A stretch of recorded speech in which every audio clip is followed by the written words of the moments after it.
Di masa lalu, dia pernah menawarkan 10 gunung dan harta karun sebagai ganti orang karena dia tidak tahu siapa yang memiliki kitab suci tertinggi. Namun sekarang setelah dia tahu keberadaannya, Fang Xing mungkin tidak akan mau menukarnya meskipun diminta. Dia bahkan tidak menunda terlalu lama. Setelah memikirkannya dengan saksama, dia memerintahkan Shen Xiu untuk menjaga wilayah itu untuknya. Kemudian dia memimpin keledai hijau, membawa busur dewa, dan membawa pedang bercorak naga. Dia turun gunung di malam hari dan keluar dari gerbang selatan wilayah Jidao. Kabut hijau samar menyelimuti dirinya. Memanfaatkan malam, dia pergi ke selatan melalui lembah di antara pegunungan. Alasan mengapa dia membawa keledai hijau adalah karena tidak nyaman untuk terbang di jurang Ibel, dan itu akan terlalu mencolok. Namun jika dia berjalan di jalan pegunungan, kedua kakinya tidak secepat keempat kuku keledai hijau. Selain itu, kultivasi keledai hijau semakin tinggi, dan dia telah menerima cukup nutrisi dari ramuan dan obat-obatan berharganya, serta praktik sutra berharga seperti sutra transformasi roh. Ketika kekuatan obatnya larut, kultivasinya akan meroket. Kekuatan darahnya yang aneh telah lama terstimulasi. Dalam hal berlari di tanah, dia adalah yang terbaik di dunia. Bahkan Fang Xing sekarang tidak dapat dibandingkan dengannya. Tentu saja, jika saya menggunakan teknik tubuh Xiao Yao, seharusnya tidak ada masalah untuk mengalahkan makhluk berkaki empat ini. Setelah meninggalkan desa pegunungan, keledai hijau itu menendangkan kakinya dan menghilang di tengah malam. Meskipun Gunung Baiduan sekarang ditempati oleh berbagai sekte, gunung itu masih tampak agak sepi. Bagaimanapun, pegunungan ini memiliki radius puluhan ribu mil, dan para kultivator biasa, kecuali mereka memiliki keterampilan hebat seperti pedang Ibel sayap milik Fang Xing, atau memiliki binatang roh, tidak akan dapat berpatroli di langit. Selain itu, hanya ada sedikit kultivator Ibel, tetapi wilayah yang mereka tempati sangat luas, yang memberikan kesan penduduk yang jarang. Di antara pegunungan, gelap gulita dan sulit untuk melihat jejak manusia. Tentu saja, jika Anda langsung menuju puncak gunung yang tampaknya tidak berpenghuni, saya khawatir seseorang akan muncul dan mengusir Anda. Masuk jauh ke wilayah negara Ibel sendirian seperti ini, orang lain mungkin merasa khawatir, tetapi Fang Xing merasa agak bersemangat. Dia menggunakan tanda asal pil di pil Wanling untuk sekadar mengubah penampilannya, lalu mengaktifkan sedikit aura dari bentuk tubuh manusia berkepala 3 dan berlengan 6. Sekilas, tidak seorang pun dapat mengetahui bahwa dia adalah seorang kultivator dari Senzu. Bahkan, dari auranya, dia lebih mirip seorang kultivator dari salah satu dari beberapa sekte besar di Tanah Suci. Setelah berjalan seharian, mereka sudah memasuki wilayah negara Ibel saat fajar menyingsing. Mereka ingin mencari seseorang untuk menginterogasi lokasi wilayah kuil pantai lain, tetapi mereka merasa tidak perlu bersusah payah. Sekarang semua kultivator di negara Ibel, yang memiliki reputasi dan status tertentu, sedang menuju ke satu arah. Fang Xing dengan hati-hati menguping pembicaraan mereka dan mendengar mereka mengucapkan kata-kata seperti kuil pantai lain dan panggilan guru. Mengetahui bahwa mereka semua menuju wilayah kuil pantai lain, dia merasa lega dan mengikuti mereka sepanjang jalan, menyatu dengan kerumunan dan diam-diam mengikuti di belakang. Para kultivator bergerak dengan kecepatan yang berbeda-beda, tetapi mereka tidak kehilangan arah. Setelah mengikuti selama 2 hari, Fang Xing menemukan bahwa semua tujuan mereka sebenarnya telah melampaui batas pegunungan Baiduan. Mereka menuju ke arah yang berlawanan menuju barat daya jurang Ibel. Akhirnya, pada malam hari ketiga, mereka tiba di suatu tempat, yang ternyata merupakan lembah tandus dan jahat dengan bebatuan dan gunung-gunung aneh. Dalam kelompok-kelompok di timur dan barat, banyak kultivator dari negara Ibel berkumpul, samar-samar mengelilingi lembah di tengah.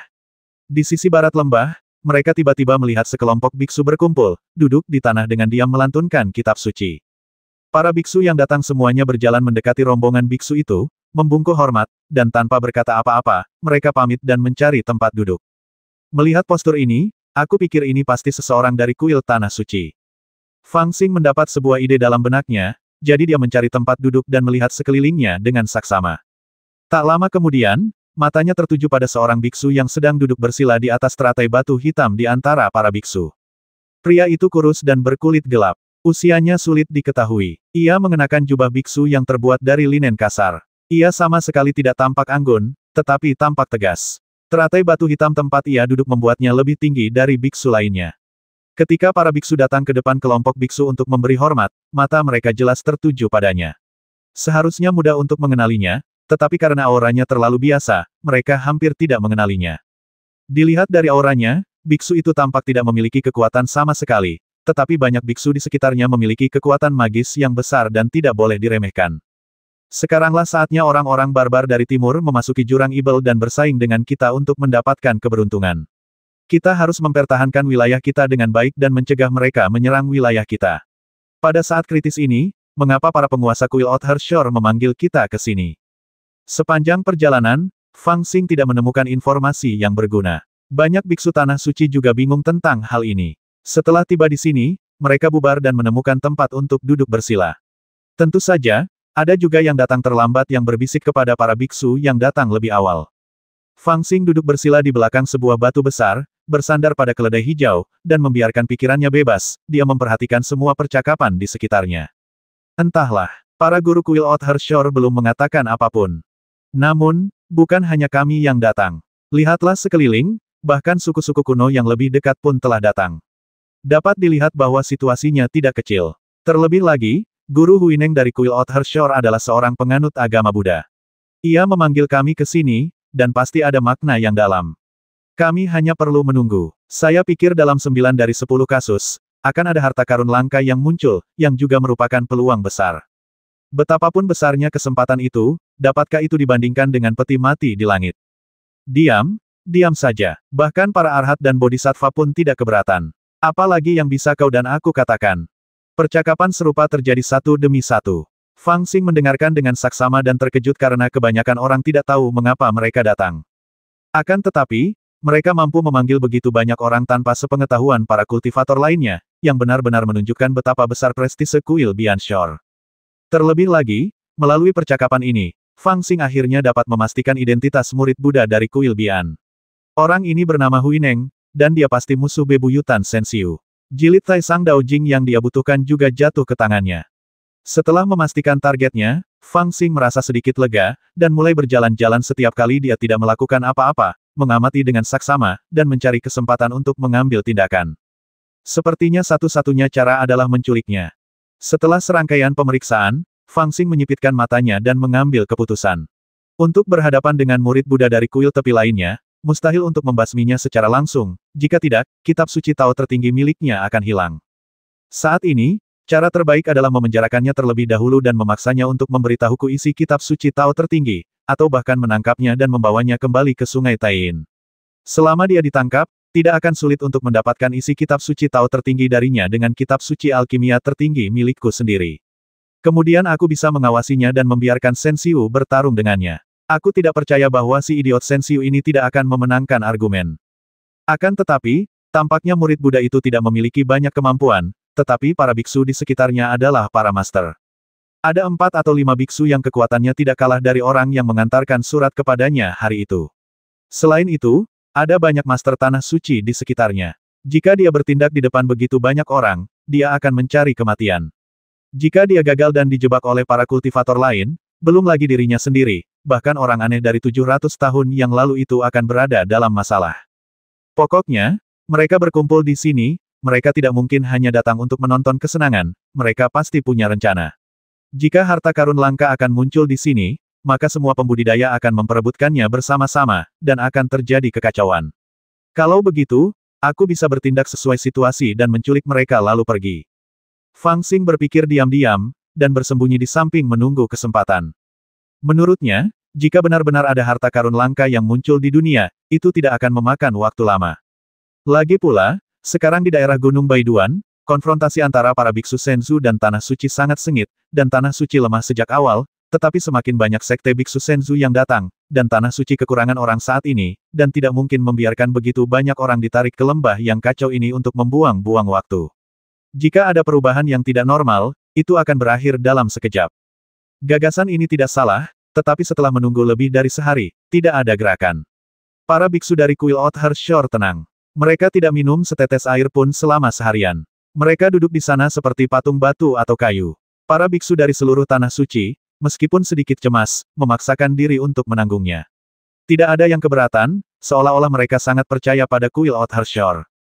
Tetapi dalam situasi ini, Fang Xing tidak bisa tinggal diam dan mengutuk biksu misterius itu berkali-kali di dalam hatinya.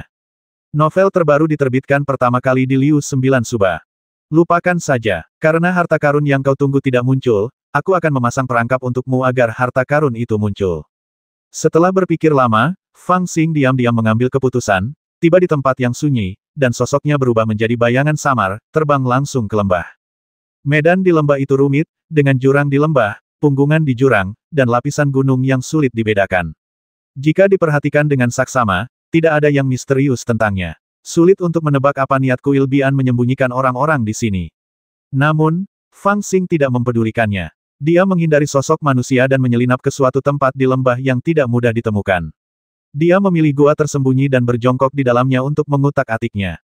Dia mengubur beberapa senjata, menggali beberapa lubang, dan mengubur beberapa relik tulang yang telah dimurnikannya dari pil Wanling. Kemudian, dia bahkan menaruh kitab suci Buddha di sana. Kemudian dia mengeluarkan beberapa batu jimat, yang tersisa sedikit. Kemudian dia menekan telapak tangannya di sebuah gunung di lembah, dan kesadaran spiritualnya menembus ke dalamnya. Dia segera menemukan beberapa tempat yang rentan di gunung, dan meletakkan batu jimat di setiap tempat itu. Kemudian dia membuka tas penyimpanan dan menemukan banyak barang berantakan bertumpuk. Sial, aku bahkan belum mengikat orang itu, tapi aku sudah kehilangan banyak uang. Setelah melihat rencana yang telah ditetapkannya, Fang Xing merasa cukup puas. Dia meninggalkan klon ibel besar di sana dan diam-diam menyelinap kembali. Dia mulai melihat sekeliling dengan hati-hati, dan membuka cermin dewa dan ibel yin yang hingga tingkat terkuatnya, mengamati kultivasi semua kultivator di sekitar para biksu kuil Oathar Shore. Dia menggumamkan beberapa patah kata, lalu mengirimkan beberapa inkarnasi ke kerumunan dan melafalkannya dalam hati.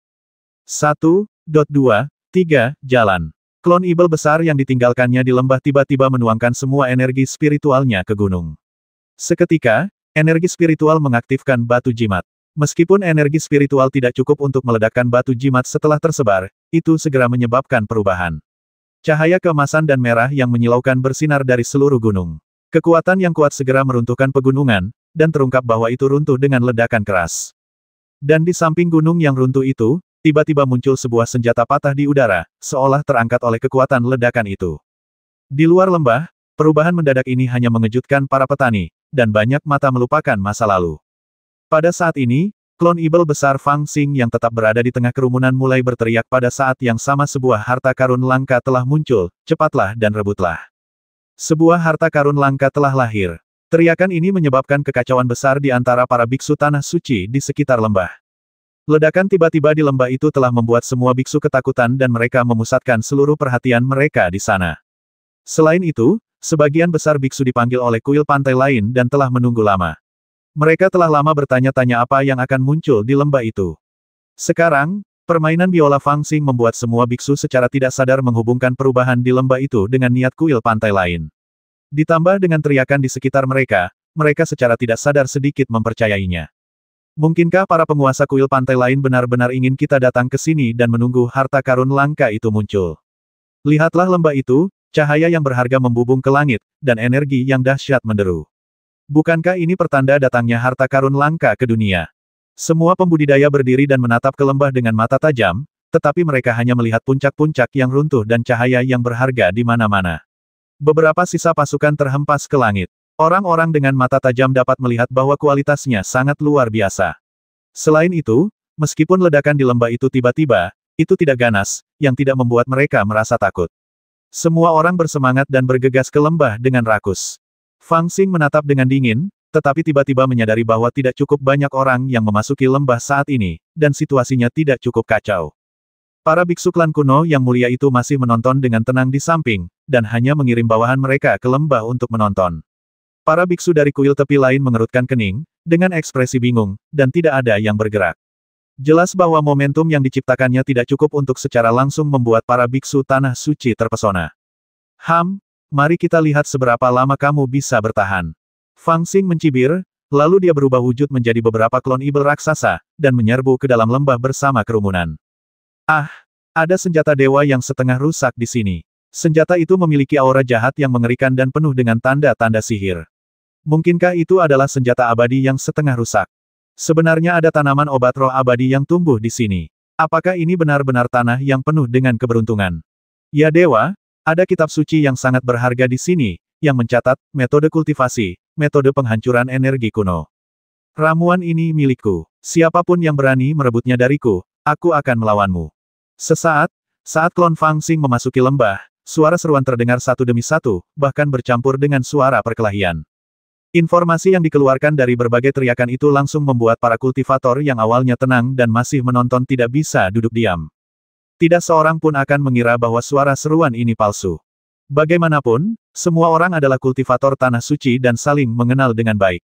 Bagaimana mungkin ada begitu banyak orang acuh tak acuh yang meneriakkan omong kosong di sana? Bahkan jika mereka tenang untuk sementara waktu, mereka hanya ingin mengamati apakah ada krisis lain di dalam.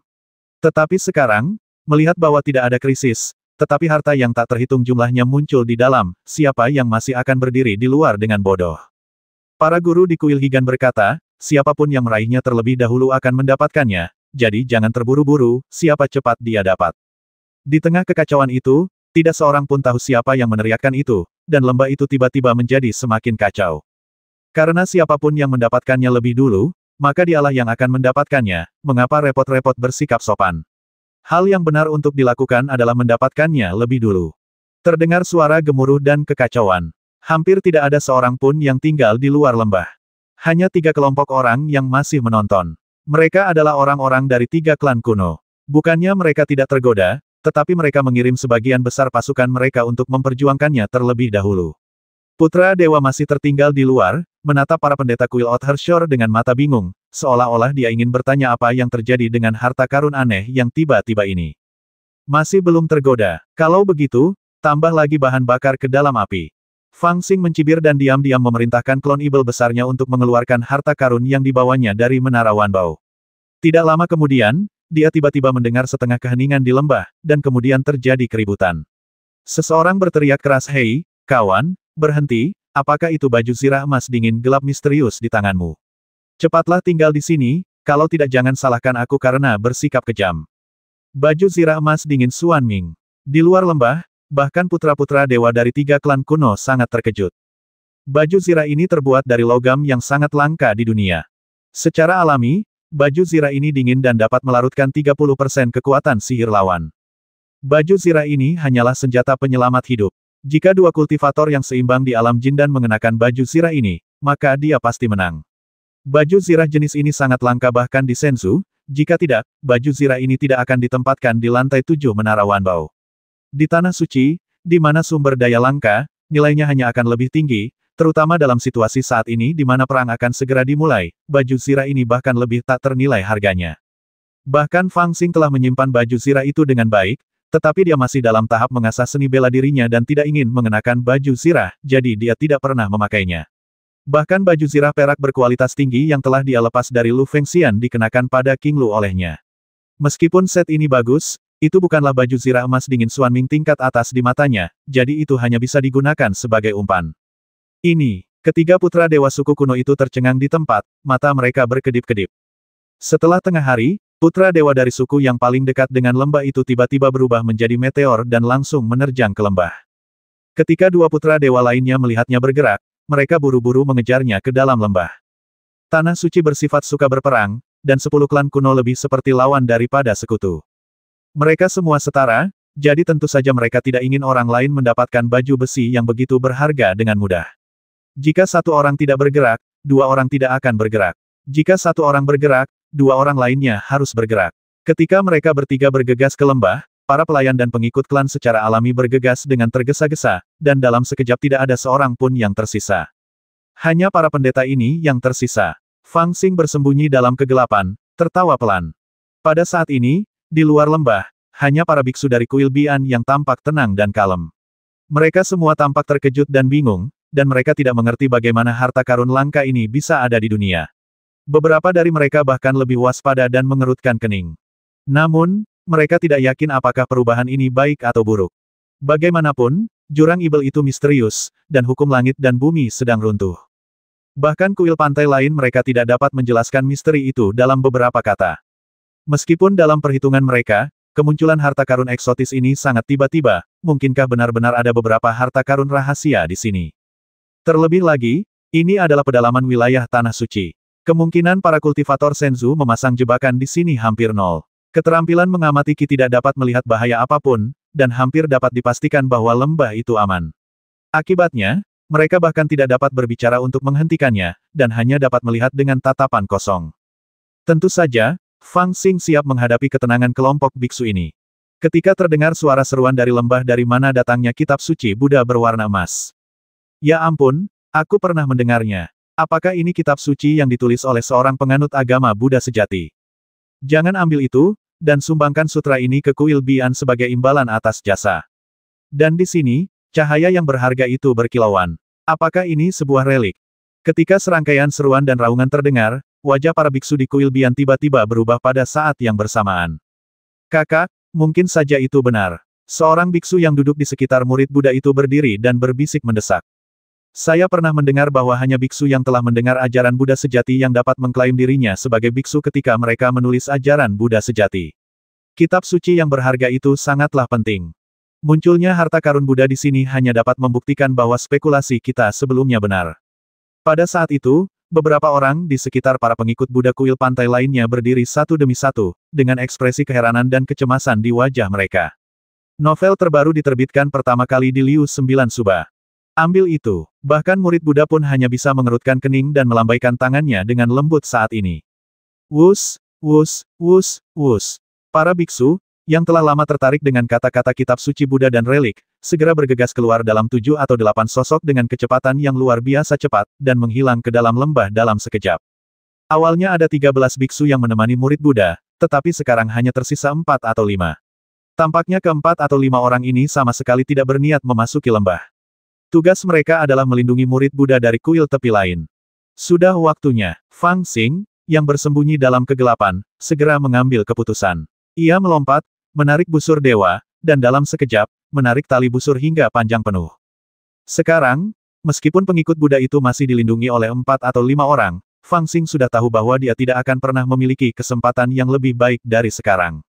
Siapa? 4 atau 5 biksu yang tinggal bersama murid Buddha itu bereaksi sangat cepat. Meskipun Fang Xing menarik tali busur sejauh 100 kaki, mereka segera waspada dan bahkan merasakan aura pembasmi dari Fang Xing. Mereka berbalik dan melompat pada saat yang sama, melihat ke arah Fang Xing. Ledakan. Pada saat ini, tali busur Fang Xing mengendur dan batu jimat itu terbang seperti meteor.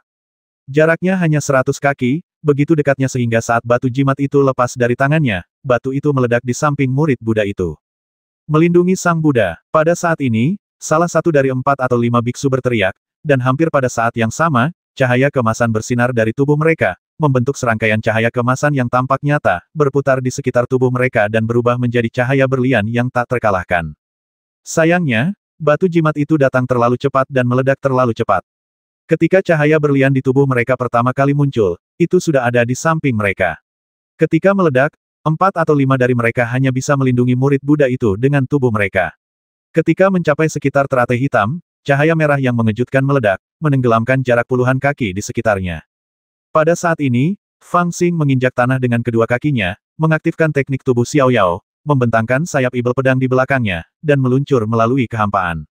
Angin kencang yang dibawa oleh tubuhnya membubarkan cahaya merah yang kacau hampir seketika, memperlihatkan pemandangan di mana para biksu dari kuil Othar Shore berada. 4 atau 5 biksu telah melindungi murid Buddha itu dengan tubuh mereka, dan semuanya terluka parah. Namun, tubuh mereka sangat kuat, dan mereka menahan hantaman batu jimat itu. Tanpa diduga, tidak ada yang meninggal di tempat, dan bahkan jika mereka berlumuran darah, mereka masih hidup. Untungnya, aku pintar. Fang Xing tidak dapat menahan rasa takutnya, dan tidak dapat menahan diri untuk memuji dirinya sendiri, lalu dia mengulurkan tangannya yang besar untuk meraih pria Buddha kurus di antara para biksu. Mematahkan sutra formasi. Seni mengendalikan guntur. Kekuatan dewa yang merusak. Semua dharma terkumpul dalam satu telapak tangan, berubah menjadi telapak tangan hitam raksasa, diliputi guntur dan kilat, yang bertujuan menjatuhkan murid Buddha ini dalam satu gerakan. Sutra pemecah formasi merangsang darah dan energi, telapak tangannya seperti batu kilangan, jari-jarinya seperti pilar giok, menutupi langit dan bumi, dan dia juga menggunakan seni pengendalian petir. Guntur berputar di sekitar tepi telapak tangannya, membuat tangan ini tampak seperti setetes air dari langit, dengan kekuatan ilahi yang tidak dapat ditembus. Selain guntur ilahi, Fang Xing bahkan menggunakan kekuatan penghancur klan Huangfu. Asap abu-abu menjulang, membawa aura mengerikan yang tak terlukiskan. Dapat dikatakan bahwa genggaman ini, meskipun tampaknya sederhana, telah mengaktifkan teknik terkuat ibel kecil itu. Ditambah dengan kesempatan singkat ini, itu adalah genggaman dengan seluruh kekuatannya. Alasannya sederhana, Fang Xing juga tahu bahwa tangkapan ini adalah kesempatan yang unik. Meskipun dalam persepsinya, murid Buddha dari kuil pantai lain memiliki aura samar dan tampaknya tidak memiliki kultivasi, dia tidak percaya bahwa murid Buddha dari kuil pantai lain akan menjadi orang biasa. Oleh karena itu, ketika dia menangkapnya, dia telah mengantisipasi perlawanan dan serangan balik murid Buddha berikutnya. Dia berpikir dalam hati, dalam situasi yang sangat tiba-tiba seperti ini, bahkan seorang master di alam pembasmi tingkat kelima akan kesulitan menghindari cengkeraman ini. Meskipun Fang Xing sangat berani berpikir dan melakukan apa saja, dia bukanlah orang bodoh. Dia telah mengantisipasi berbagai macam perubahan sebelum dia bertindak. Sekarang, dia menggunakan ilusi harta karun langka untuk memikat para pembudidaya, dan kemudian menggunakan busur dewa untuk menyebarkan dan melukai para biksu di sekitar Putra Buddha. Dia kemudian mengambil kesempatan untuk menangkap Putra Buddha. Bagi orang lain, itu tampak sangat lancar, tetapi banyak pikiran halus di antaranya bukanlah sesuatu yang bisa ditebak oleh orang biasa. Itu adalah hasil pertimbangan cermat terhadap setiap detail, dan saya pikir saya telah memahami semua perubahannya. Sayangnya sesuatu yang tidak terduga terjadi padanya. Telapak tangan itu mencengkeram lurus ke arah murid Buddha itu, dan segala macam kekuatan seperti kekuatan petir dan kekuatan penghancur siap meledak, menghancurkan pertahanan murid Buddha yang sedang mendekat. Tetapi yang tidak diduga Fang Xing ialah bahwa murid Buddha itu tidak mempunyai pembelaan sama sekali. Dengan satu telapak tangan, ia mencengkeram Putra Buddha. Ia merasa tubuhnya ringan dan bahkan rapuh, jauh lebih lemah daripada orang biasa. Berbagai kekuatan yang melekat pada telapak tangannya cukup untuk mencabik-cabik tubuh kurus Putra Buddha itu menjadi berkeping-keping dalam sekejap. Ya ampun, aku benar-benar tidak punya kultivasi. Fang Xing terkejut, keheranan di hatinya tak terlukiskan. Tanpa berpikir, semua kekuatan sucinya segera menghilang seperti air pasang, dan dia bahkan menyebabkan kekuatan sihirnya sendiri mengalir kembali, mengguncang an-an dalamnya dan menyemburkan seteguk darah. Itu bukan karena dia baik, tetapi terutama karena murid Buddha ini terlalu lemah. Jika dia sesekali membocorkan sedikit kekuatan suci, dia akan tercabik-cabik. Fang Xing tidak benar-benar ingin membasminya. Sebaliknya, demi kitab suci Tao tertinggi, dia harus melakukan yang terbaik untuk menyelamatkan hidupnya. Oleh karena itu, dia hanya bisa melakukan yang terbaik, bahkan dengan risiko terluka, untuk mengambil kembali semua kekuatan sucinya. Ini benar-benar membuat Fang Xing tertekan. Seorang murid Buddha terhormat dari Kuil Hai'an, pemilik masa depan kitab kebajikan Tanah Suci, ternyata tidak memiliki kultivasi sama sekali. Anda harus tahu bahwa bahkan Hui Wei, seorang biksu biasa di Kuil Bian, memiliki kekuatan untuk membasmi 3 orang dan dapat bertarung dengan Anda hanya dalam beberapa gerakan. Sekarang giliran para pengikut Buddha di Kuil Bianan menjadi orang biasa. Bagaimana mungkin Shen Xiu kalah darinya dalam 9 kehidupan dan 9 generasi? Meskipun dia tertekan, dia tidak tega membiarkan murid Buddha ini mati begitu saja, jadi dia hanya bisa mengambil kembali kekuatan sihirnya. Untungnya, dia sekarang telah memasuki ranah pemenggalan 5, dengan tubuh kekuatan ilahi dan sihir, yang dapat dikatakan dikumpulkan dan disebarkan sesuka hati. Meskipun dia datang dengan tergesa-gesa dan bahkan menyebabkan dirinya terluka, dia akhirnya berhasil mengambilnya kembali. Kemudian telapak tangannya berubah menjadi bentuk normal dan mengambil anak Buddha itu. Dari lengan bajunya, tali abadi terbang keluar seperti ular roh, mengikat anak Buddha itu seperti Zonzi, mengambilnya dan melarikan diri. Ceritanya panjang, tetapi sebenarnya, sejak pertama kali dia meneriakkan harta karun langka telah lahir hingga sekarang, kurang dari setengah cangkir teh telah berlalu. Dan sejak dia menggunakan busur ajaib untuk memukul batu jimat hingga saat dia menangkap Putra Buddha di tangannya, itu hanya sekejap mata. Suara mendesing. Dia tidak peduli dengan luka-lukanya sendiri, dan tubuhnya seperti meteor, sayap ibel pedang mengepakkan kekosongan, dan dalam sekejap dia terbang ribuan kaki jauhnya. Ho ho ho ho. Di kejauhan, keledai yang telah menunggunya muncul dari balik lereng bukit, mengayunkan keempat kukunya dan berlari liar sejajar dengannya. Fang Xing melemparkan anak Buddha yang diikat seperti pangsit langsung ke punggungnya, dan menggunakan keterampilan tubuh Xiao Yao sendiri. Sosoknya seperti makhluk abadi, dan dia bergegas sambil diam-diam menggunakan keterampilan kayu untuk menyembuhkan luka-lukanya. Kecepatan pria dan keledai itu mencapai ekstrim, dan mereka segera menghilang di bawah langit malam. Apa yang telah terjadi? Di lembah, seseorang mendengar suara batu jimat meledak di luar dan bergegas keluar untuk memeriksa. Namun setelah melihat, dia langsung tercengang. Dia melihat tempat para biksu kuil tepi lain berada dalam keadaan berantakan. Para pengikut dan pelindung Buddha mengenakan jubah yang robek, penuh luka, dan tampak sangat menyedihkan.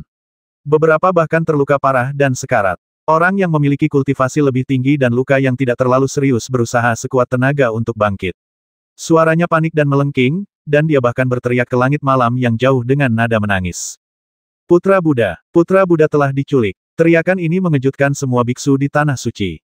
Tak seorang pun berbicara selama 3 tarikan napas penuh, dan terjadi keheningan total antara langit dan bumi. Apakah kamu bercanda? Murid Buddha diculik. Siapakah Putra Buddha dan mengapa dia diculik? Siapa lagi yang berani menculik seorang penganut Buddha? Atau siapakah yang begitu sakti hingga memiliki kemampuan menculik para pengikut Buddha? Apa yang telah terjadi? Setelah sekian lama, beberapa orang tiba-tiba melompat maju dengan ekspresi terkejut di wajah mereka. Mereka adalah para biksu yang telah memasuki lembah dan orang-orang dari 3 klan kuno. Setelah mereka terkejut, alis mereka penuh dengan ketidakpercayaan. Masalah ini benar-benar terlalu mengejutkan. Bagaimana hal seperti itu bisa terjadi? Terlebih lagi, di jurang ibel ini, siapa yang bisa menculik putra dewa dari 5 arhat pelindung? Baru saja, ketika kalian memasuki lembah, seseorang menyerang kami dengan batu jimat. Kami melindungi murid Buddha itu dengan tubuh kami, tetapi akhirnya terluka parah-parah. Kemudian orang itu bergegas, mengikat murid Buddha itu, dan melarikan diri ke barat. Seorang biksu menjawab sambil menekan luka-lukanya, jari-jarinya gemetar saat dia menunjuk ke arah langit malam yang jauh. Konyol, bagaimana ini bisa terjadi? Seorang putra dewa dari suku kuno berteriak tanpa sadar, memegang baju besi hitam di tangannya, yaitu baju besi emas dingin Xuanming. Kejar mereka dengan cepat. Dengan suara keras, seorang pendeta yang tinggi dan kekar terbang ke langit dan langsung menuju ke arah barat. Jika sesuatu terjadi pada Sang Buddha, kita semua, bahkan jika kita mati 1000 kali, itu tidak akan pernah cukup untuk menebus dosa-dosa kita. Ledakan, ledakan, ledakan. Novel terbaru diterbitkan pertama kali di Liu 9 Suba. Beberapa kultivator yang sangat kuat tidak mengatakan apa-apa, mengerahkan seluruh kekuatan mereka, dan mengejarnya. Rasa takut yang tak terlukiskan muncul dari hati para praktisi tanah suci, seolah-olah ada tangan besar yang mencengkeram hati mereka. Rasa takut ini begitu kuat sehingga mereka bahkan tidak punya waktu untuk marah. Mereka hanya merasa sangat takut, dan kemudian secara tidak sadar melakukan yang terbaik untuk menyelamatkan anak Buddha, menghapus kesalahan yang tidak masuk akal ini, dan kembali ke jalan yang benar. Sang Buddha diculik. Otang pembawa sial, siapa yang akan percaya kalau aku ceritakan pada orang lain? Hari ini ditakdirkan menjadi hari kekacauan di Tanah Suci. Berita tentang penculikan putra Buddha tidak dapat diredam sama sekali. Begitu tersebar, berita itu langsung membuat 10 klan kuno khawatir, dan bahkan para leluhur di luar jurang ibel pun terkejut. Entah berapa banyak rahang ternganga dan berapa banyak cangkir yang pecah. Setelah itu, hampir semua kekuatan tanah suci di jurang ibel dikerahkan. Banyak sekali guru keluar dari gua bersama-sama untuk mencari keberadaan putra Buddha. Banyak orang bahkan menggunakan ramalan, menghabiskan kekuatan sihir mereka sendiri dan bahkan takdir mereka untuk menyimpulkan identitas pria yang berani itu. Fang Xing, tentu saja, tidak tahu bahwa dia telah menyebabkan bencana seperti itu. Pada saat ini, dia menggunakan sihir pembutaan hantu untuk memanggil kabut hijau, menutupi dirinya dan keledai hijau di dalamnya, lalu melarikan diri, tertawa saat dia berlari, dan memuntahkan darah dari waktu ke waktu. Murid, apakah kau melihatnya? Apakah gurumu tergantung atau tidak? Buddha macam apa ini? Bukankah dia mudah sekali kutawan? Kamu mengatakan bahwa murid Buddha dari kuil pantai lain ini sebenarnya tidak memiliki kultivasi sama sekali. Siapa yang akan percaya jika aku memberitahu orang lain tentang hal itu? Adikku Sensiu benar-benar kalah dari manusia biasa selama 9 kali kehidupan. Bahkan aku menolak untuk mempercayainya. Sambil memuji dirinya sendiri, dia mencari tempat yang cocok untuk bersembunyi. Untungnya, jurang ibel sangat luas, dan dia memilih untuk melarikan diri ke tempat yang tidak ada monster jahat. Selain itu, ada hantu yang menutupi matanya untuk menyembunyikan napasnya. Dia pertama-tama pergi ke barat, lalu berbelok ke selatan, dan akhirnya berbelok ke utara. Tidak ada pola sama sekali. Dia pikir tidak ada yang bisa mengejarnya, jadi dia menemukan lembah yang tenang untuk berhenti, duduk bersila, dan menyembuhkan luka-luka internalnya.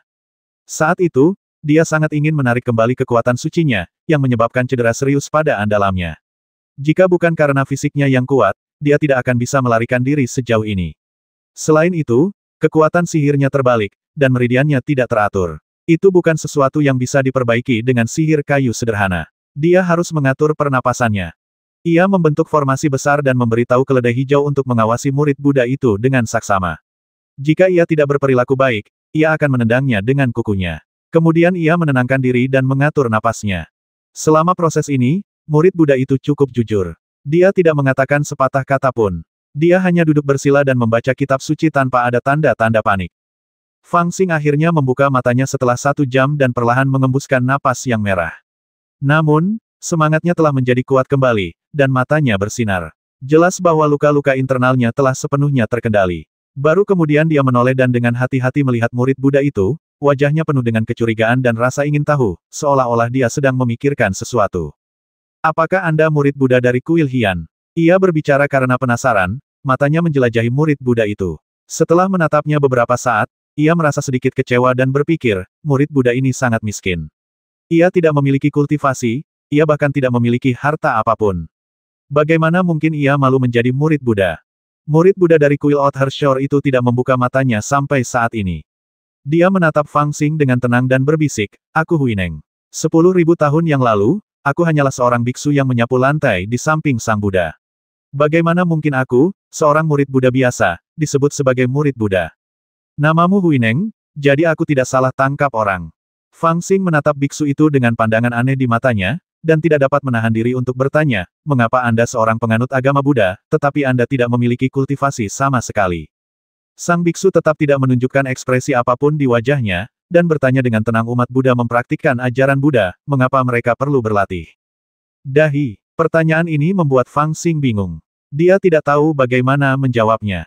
Setelah beberapa lama, dia berkata, berdasarkan kalimat ini, kamu tidak sebagus junior brother Sensiuku. Apa gunanya berlatih jika Anda tidak mengembangkan kemampuan luar biasa? Hanya dengan satu kalimat jawaban ini, Fang Xing memandang rendah penganut Buddha dari kuil Othar Shore ini.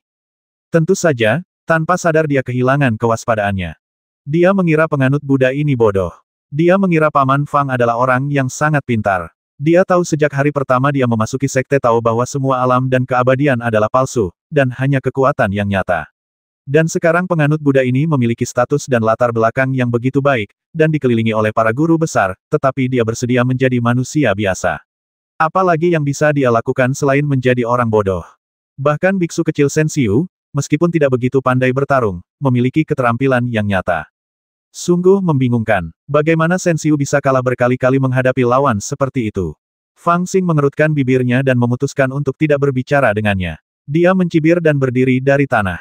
Dia meletakkan pisau bercorak naga dengan keras di leher murid Buddha itu dan berkata sambil tersenyum biksu, aku tidak akan berbicara denganmu lagi.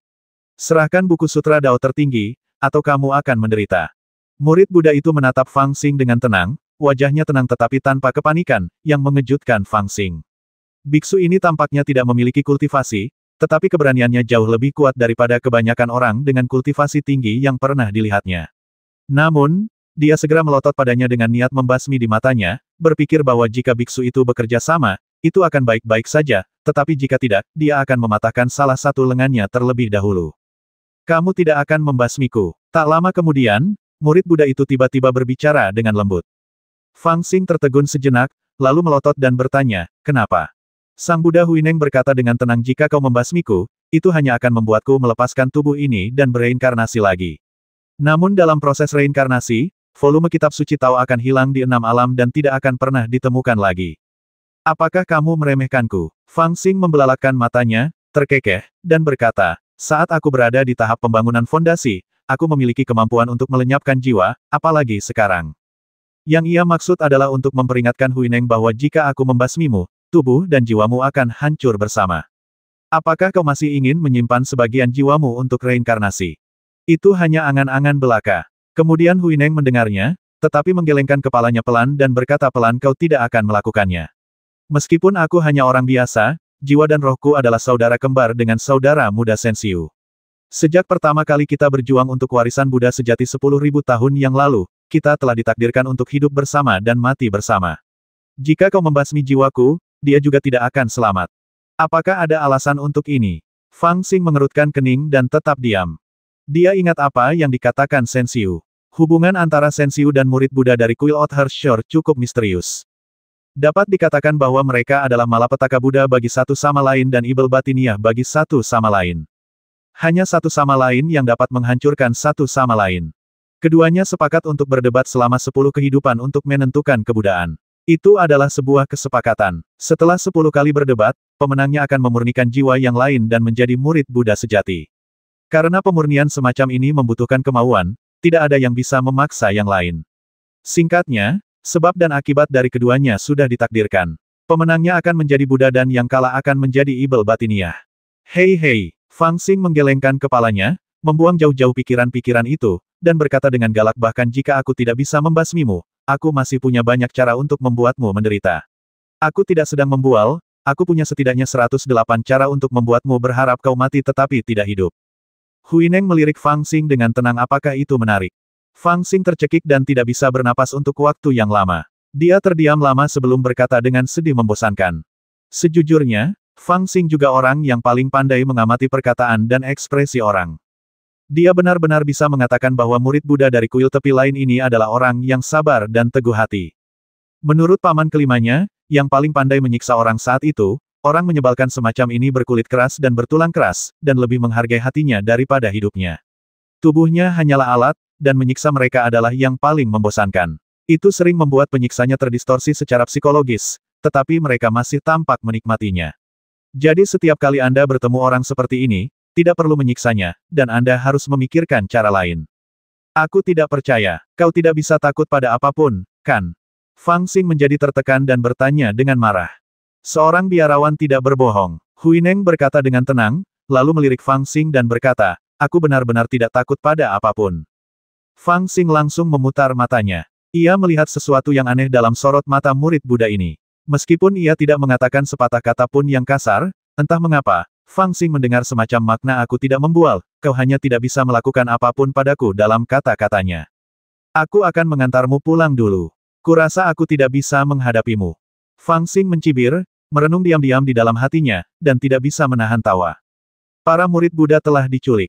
Saya khawatir bahkan para leluhur kita akan khawatir. Kita harus menyelesaikan masalah ini secepat mungkin. Tepat ketika Fang Xing dan murid Buddha itu sedang bermain trik untuk melihat siapa yang bisa mengalahkan yang lain, di negara Ibel, klan Tanah Suci juga terperangkap dalam kekacauan yang belum pernah terjadi sebelumnya. 10 klan kuno tidak bisa lagi menahan diri dan semuanya datang. Bahkan wilayah Gunung Baiduan hanya dijaga oleh segelintir orang.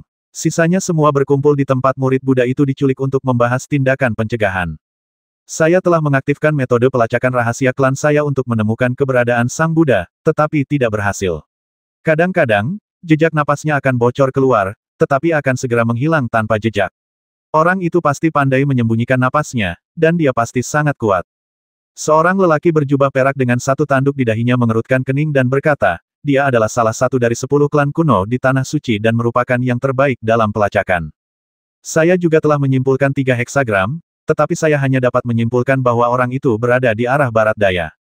Lokasi yang lebih spesifik tidak dapat ditentukan. Saya pikir orang itu memiliki cara untuk menyembunyikan rahasia surga. Setelah 3 heksagram, saya tidak dapat lagi menyimpulkan. Kata seorang putra dewa dari suku kuno yang mengenakan jubah heksagram. Dengan menggunakan heksagram, Anda hanya dapat menyimpulkan paling banyak 3 heksagram. Jika Anda melebihi jumlah ini, heksagram akan menjadi kacau, dan akan ada serangan balik. Tidak ada cara lain yang baik. Semua suku kuno terdiam. Kini, sehari penuh telah berlalu sejak Buddha dari kuil Bian diculik. Setiap anggota suku mereka telah berusaha sekuat tenaga untuk menemukan jejak Buddha. Ada yang menyumbangkan orang, ada yang menyumbangkan kekuatan fisik, dan mereka telah berusaha sekuat tenaga, tetapi tidak ada petunjuk sama sekali. Hal ini membuat mereka berangsur-angsur menjadi semakin cemas dan marah. Entah berapa banyak orang yang diam-diam bersumpah untuk menemukan orang itu dan memotong-motongnya. Orang-orang dari klan Beiming ada di sini. Pada saat ini, seseorang melapor, dan tak lama kemudian, 2 sosok terlihat datang dari kaki gunung. Sosok itu adalah seorang pemuda jangkung dan kurus yang menunggangi banteng dewa berwarna-warni, dan di sebelahnya ada seorang wanita cantik yang menunggangi ikan aneh. Ketika kedua saudara kandung itu tiba di gunung, wajah mereka tampak muram, dan ada sedikit kekhawatiran dan kemarahan di antara alis mereka. Bertanya, lelaki yang menunggangi banteng dewa 5 warna itu bahkan tidak menyapa putra-putra dewa kuno lainnya, tetapi berbicara langsung kepada wanita itu. Wanita itu mengangguk, menatap ke arah 3 dewa suku kuno dan para biksu dari kuil tepi lain, dan berkata terus terang 3 bersaudara, Tuan. Saya mendengar bahwa sebelum Sang Buddha ditangkap, ada harta karun langka di lembah tempat Anda ditempatkan. Setelah mendengar pertanyaan ini, beberapa orang tampak sedikit tidak senang. Setelah beberapa saat, biksu dari kuil Othhershore mengangguk dan berbisik, ya, justru karena munculnya harta karun langka itulah kami masuk untuk memeriksanya yang memberi orang itu kesempatan. Harta karun apa yang kau miliki? Tunjukkan padaku. Novel terbaru diterbitkan pertama kali di Liu 9 Suba. Wanita itu segera berkata, ekspresinya serius. Ketiga putra dewa dan bahkan para pendeta dari kuil Othhershore tampak sedikit malu, dan bahkan sedikit marah. Namun, melihat betapa seriusnya dia, setelah sedikit ragu, mereka menyerahkan apa yang telah mereka peroleh sebelumnya, dan bahkan memerintahkan mereka yang sebelumnya telah merampas harta karun langka untuk membuat daftar barang-barang mereka, memenuhi tanah dengan baju besi berharga, ramuan spiritual, beberapa senjata yang tersisa, kitab suci yang berharga, relik, del. Ada banyak jenis benda, tetapi jumlahnya sedikit, hanya satu atau dua saja tiap jenisnya. Wanita yang menunggangi ikan aneh itu memperhatikan benda-benda ini dengan saksama, alisnya berkerut lebih erat, dan ekspresinya tiba-tiba menjadi sangat tertekan, seolah-olah dia ragu-ragu, sementara pria yang menunggangi banteng Dewa Lima Warna juga menatapnya dengan saksama, seolah menunggunya memberikan jawaban. Yang lain tidak tahu mengapa, tetapi mereka juga merasa bahwa saudara laki-laki dan perempuan itu pasti datang ke sini untuk memverifikasi beberapa tebakan. Itu dia. Akhirnya, tatapannya jatuh pada ramuan spiritual. Setelah ragu-ragu sejenak, dia masih berbicara dengan suara rendah. Apa kamu yakin? Lelaki yang menunggangi banteng Dewa Lima Warna itu bertanya lagi. Wanita itu tampak agak muram, dan berbisik aku yakin. Ramuan spiritual ini awalnya kami ambil dari Guiksu. Ramuan itu tidak tumbuh di tempat lain. Aku juga pernah melihat prajurit yang setengah hancur itu. Aku juga tahu dia punya banyak kitab suci Buddha. Makhluk jahat. Lelaki yang menunggangi banteng Dewa Lima Warna itu tidak dapat menahannya lagi dan mengepalkan tangannya erat-erat hingga menimbulkan suara berderit. Apa yang kamu lihat? Semua orang di sekitar terdiam, seseorang bertanya dengan suara rendah dan mendesak sambil berwajah garang. Orang yang menculik putra Buddha, adalah ibel kecil Nanzan, Fang Xing. Lelaki yang menunggangi banteng Dewa Lima Warna itu memiliki tatapan muram di matanya dan mengucapkan sebuah nama dengan kejam, yang langsung mengejutkan semua pembudidaya. Setan kecil Fang Xing. Meskipun nama ini tidak begitu dikenal di tanah suci seperti di Shenzhou dan Nanzan, banyak orang yang pernah mendengarnya dan tahu bahwa ia adalah sosok yang baik dan jahat, tetapi memiliki kemampuan yang luar biasa. Sebelumnya, orang itu telah mengambil 17 puncak tanah suci dalam satu hari, yang membuat 10 klan kuno mengingat nama ini dengan kuat. Beberapa orang bahkan bersiap untuk menghadapinya. Namun, kemudian, klan Beiming mengeluarkan dekrit kekaisaran, yang mengatakan bahwa ia siap menukar 10 gunung dengan satu kitab suci. Hal ini membuat klan kuno sedikit menahan diri dan tidak menyia-nyiakan upaya untuk menghadapinya. Dan sekarang, dialah yang menculik murid Sang Buddha. Bukankah ibel ini berhubungan baik dengan klan Beiming? Mengapa dia menculik para pengikut Buddha? Suku-suku kuno lainnya masih belum mengetahui kitab suci Dao tertinggi, jadi mereka tidak memahaminya untuk sementara waktu. Namun, biksu penjaga kuil Bian tiba-tiba teringat sesuatu dan menjadi marah. Dia berteriak pada wanita yang menunggangi ikan aneh itu, jadi itu dia. Kalian klan Beiming telah melakukan perbuatan baik. Jika kalian tidak memberi kami penjelasan tentang kuil Bian, jangan pernah berpikir untuk melepaskannya. Masalah ini tidak ada hubungannya dengan klan Beiming kita. Pria yang menunggangi banteng Dewa Lima Warna itu berteriak dingin, tetapi segera mengangkat kepalanya dan menatap dingin ke arah wanita yang menunggangi ikan aneh itu. Dia berkata dengan suara rendah dengan sedikit rasa kesal tapi, kita punya cara sendiri untuk menyelamatkan putra Buddha. Nona Huier, apakah Anda haus? Nona Huier, apakah Anda lapar? Nona Huier, apakah Anda lelah? Di antara gunung-gunung tandus dan punggung bukit yang buruk, dua orang di atas kuda berjalan perlahan. Tunggangan itu adalah seekor keledai dengan rumbai merah di kepalanya, kulit bersisik, dan 4 kuku menginjak api. Itu tampak seperti binatang buas yang aneh. Duduk di atas tunggangan itu adalah seorang wanita jangkung dengan mantel merah. Wajahnya ditutupi dengan riasan, dia memiliki bibir merah dan mata besar, dan dia sangat jelek. Di sebelah tunggangan itu ada seorang anak laki-laki yang mengenakan jubah kain abu-abu, tampak tampan, dan tampak rajin. Mereka berjalan perlahan menuju daerah Gunung Baiduan. Mereka tampak sangat biasa. Ketika mereka tiba di daerah pegunungan Baiduan, mereka hanya melihat sebuah formasi besar yang membentang di antara pegunungan dan lembah di depan. Ada sekte Tao yang ditempatkan setiap 10 mil, dan pertahanannya sangat ketat. Tidak seorang pun, bahkan makhluk hidup, yang dapat melewati garis ini. Bahkan ada banyak biksu yang berpatroli di tepi formasi, memegang foto dan membandingkannya dengan semua orang yang mendekati garis pertahanan. Jika mereka melihat sesuatu yang aneh, mereka akan segera ditangkap untuk diinterogasi. Kedua pria di atas kuda itu perlahan mendekati garis pertahanan. Pelayan itu bermata tajam dan memperhatikan bahwa di puncak gunung tidak jauh dari sana, sebuah kompas perunggu besar tiba-tiba mulai berputar. Dia merasa bahwa jarumnya menunjuk ke arahnya. Untungnya, dia bereaksi sangat cepat dan segera diam-diam membentuk mantra. Kabut hijau samar melayang, menutupi dirinya, keledai, dan wanita muda itu. Kemudian dia mundur tanpa suara, dan jarum pada kompas itu tampaknya telah kehilangan arah. Setelah bergetar perlahan beberapa kali, kompas itu menjadi diam lagi. Sial, pertahanannya sangat ketat. Setelah mundur ke tempat yang aman, pelayan itu mulai mengumpat dengan marah, dan penampilannya pun berubah, dan ternyata itu adalah Fang Xing. Sekarang sudah hari keempat dia menculik murid-murid Buddha kuil pantai lainnya, tetapi dia belum menemukan kesempatan untuk kembali ke wilayah Sensu. Dia tidak tahu apa yang salah. Keesokan harinya setelah dia pulih dari luka-lukanya, ketika dia bersiap untuk menyelinap kembali, dia tiba-tiba menemukan bahwa para kultivator di area Tanah Suci telah menyiapkan pertahanan di persimpangan penting, dengan tegas melarang siapapun untuk melewatinya. Dia menduga bahwa ini ditujukan padanya, tetapi dia tidak membiarkannya begitu saja. Bagaimanapun, dengan teknik pembutaan hantu dan metode transformasi dalam pil maha penyanyang, seharusnya tidak sulit untuk menghindari pandangan semua orang dan menyelinap kembali. Tetapi dia tidak menyangka bahwa begitu dia mendekati garis pertahanan, kompas perunggu menunjuk ke arahnya, yang segera menyebabkan kekacauan di antara para kultivator di Tanah Suci, dan banyak orang bergegas ke arahnya, berteriak. Fang Xing bereaksi sangat cepat dan sangat kuat. Dia segera membasmi sekelompok pengejar dengan busur dewanya dan melarikan diri dengan tenang. Sayangnya, sejak saat itu, garis pertahanan Tanah Suci menjadi semakin ketat. Sebelumnya, pertahanan didirikan di sepanjang jalan raya utama, tetapi sekarang, formasi besar telah didirikan dari selatan ke utara di seluruh jurang Ibel, dijaga oleh orang-orang dari berbagai sekte, dan tidak seorang pun diizinkan untuk melewatinya. Ketika Fang Xing mendekati garis pertahanan, tidak peduli bagaimana dia berubah, dia akan dipandu oleh kompas perunggu, membuatnya sulit baginya untuk bersembunyi, apalagi menyelinap pergi. Dia tidak mengerti apa kompas perunggu itu dan mengapa itu begitu ajaib. Terlebih lagi, para biksu Tanah Suci telah menghabiskan terlalu banyak uang. Membangun garis pertahanan seperti itu menghabiskan setidaknya 70% hingga 80% kekuatan mereka. Dengan kata lain, untuk membangun garis pertahanan ini, mereka bahkan meninggalkan kurang dari 30% kekuatan mereka di pegunungan Baiduan. Nona Huier, tidak mudah untuk membawamu kembali ke rumah suamimu. Orang-orang ini terlalu kejam. Di suatu tempat yang sepi, Fang Xing menggendong Nona Huier dari punggung keledai dan melepaskan rambut palsunya, memperlihatkan kepala botaknya.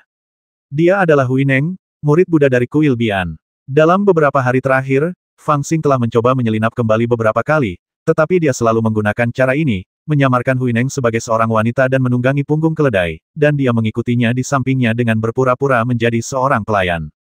Belum lagi, cara ini sangat bagus. Setiap kali mereka mendekati garis pertahanan, meskipun sangat berbahaya, hanya sedikit biksu Tanah Suci yang benar-benar mencurigai mereka. Mungkin karena tidak ada yang mengira bahwa guru Huineng yang mereka cari adalah wanita muda yang duduk di punggung keledai. Setelah Huineng turun, wajahnya menjadi pucat dan dia menatap Fang Xing dengan tatapan samar. Tidak peduli seberapa tinggi ajaran Buddha, saya tidak bisa menahan amarah. Kamu masih belum puas, aku bahkan tidak memukulmu.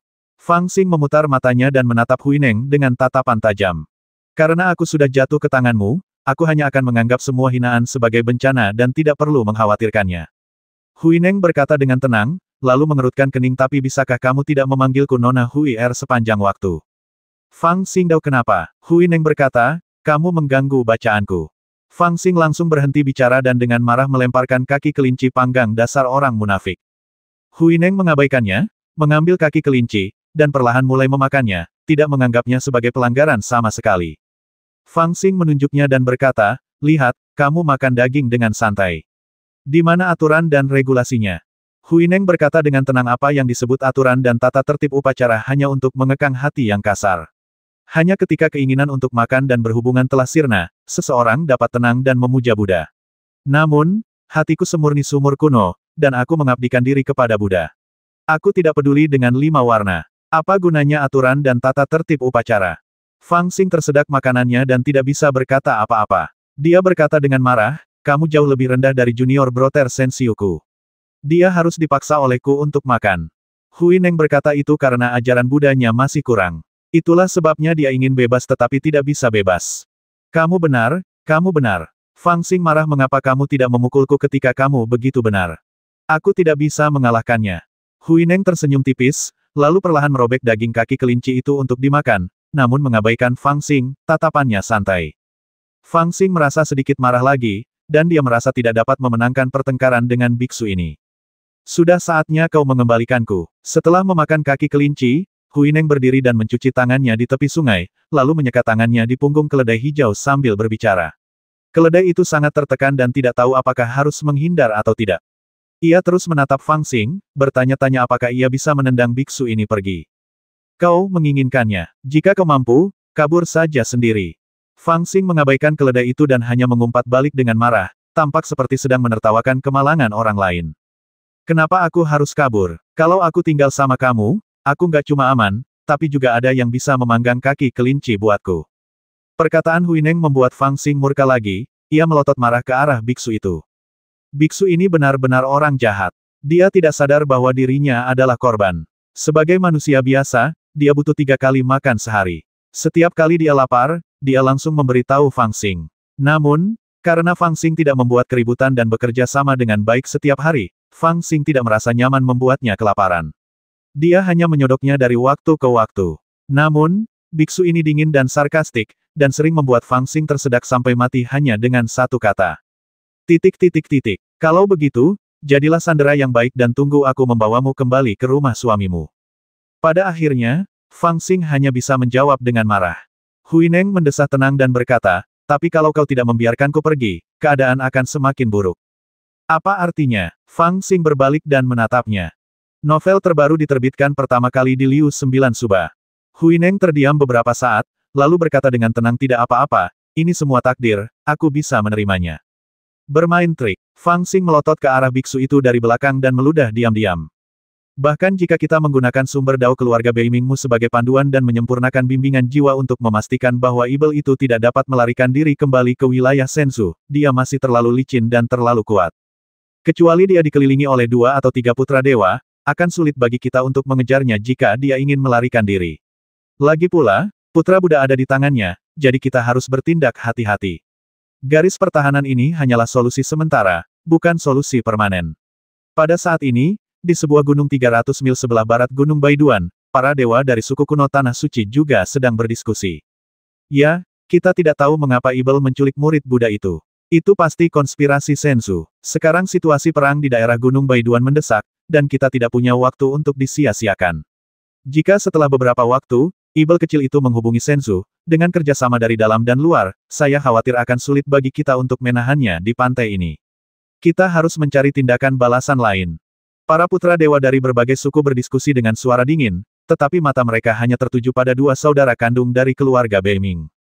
Apa yang dia katakan? Lelaki yang menunggangi banteng dewa 5 warna itu mengabaikan petunjuk dari keluarga lain dan hanya menatap ke arah wanita yang menunggangi ikan aneh itu. Wanita itu dengan enggan meletakkan jimat giok di tangannya, memegang dahinya dan berkata, aku memanggilnya dengan jimat giok transmisi suara, tetapi dia tidak menjawab. Lelaki yang menunggangi banteng suci 5 warna itu tampak muram jadi, apa yang kau tunggu? Ikuti rencananya. Wanita itu ragu sejenak lalu berbisik, kakak, dia juga anggota keluarga kita. Omong kosong, pria yang menunggangi banteng dewa 5 warna itu tiba-tiba tampak marah pada saat ini, kamu masih mempertimbangkannya. Anak laki-laki ini sangat melanggar hukum sehingga dia berani menculik bahkan Sang Buddha. Bagaimana dia bisa memenuhi syarat untuk menjadi Beimingku? Hanya karena masalah ini, bahkan jika Sang Buddha kembali dengan selamat, jasa keluarga Beiming kita akan hilang setengahnya. Jika aku bertemu dengannya, aku akan membasmi anak laki-laki ini terlebih dahulu dan membersihkan keluarga tanpa mengucapkan sepatah kata pun. Kamu masih memikirkannya sekarang. Itu lelucon. Jangan terlalu naif. Cepatlah dan bertindak sesuai dengan metodeku, atau kamu bisa menebusnya. Ini, wanita yang menunggangi ikan aneh itu ragu-ragu sejenak, lalu berkata dengan suara rendah aku akan mendengarkanmu. Malam itu, sepucuk surat rahasia dikirimkan ke wilayah perampokan di tepi sungai Taiyin. Biksu muda Sensiu, yang telah dengan cemas menunggu kabar dari Fang Xing di wilayah Jidao, terkejut. Ketika dia mendapatkan catatan rahasia itu, dia gemetar ketakutan. Kemudian catatan rahasia itu dilihat oleh Wang Qiong dan Cuci. Kedua gadis itu sangat terkejut hingga mereka tidak dapat berbicara sejenak. Cuci bahkan cemas dan menangis. Dia hendak bergegas ke wilayah negara Ibel untuk menyelamatkan orang-orang, tetapi dipeluk oleh Wang Qiong.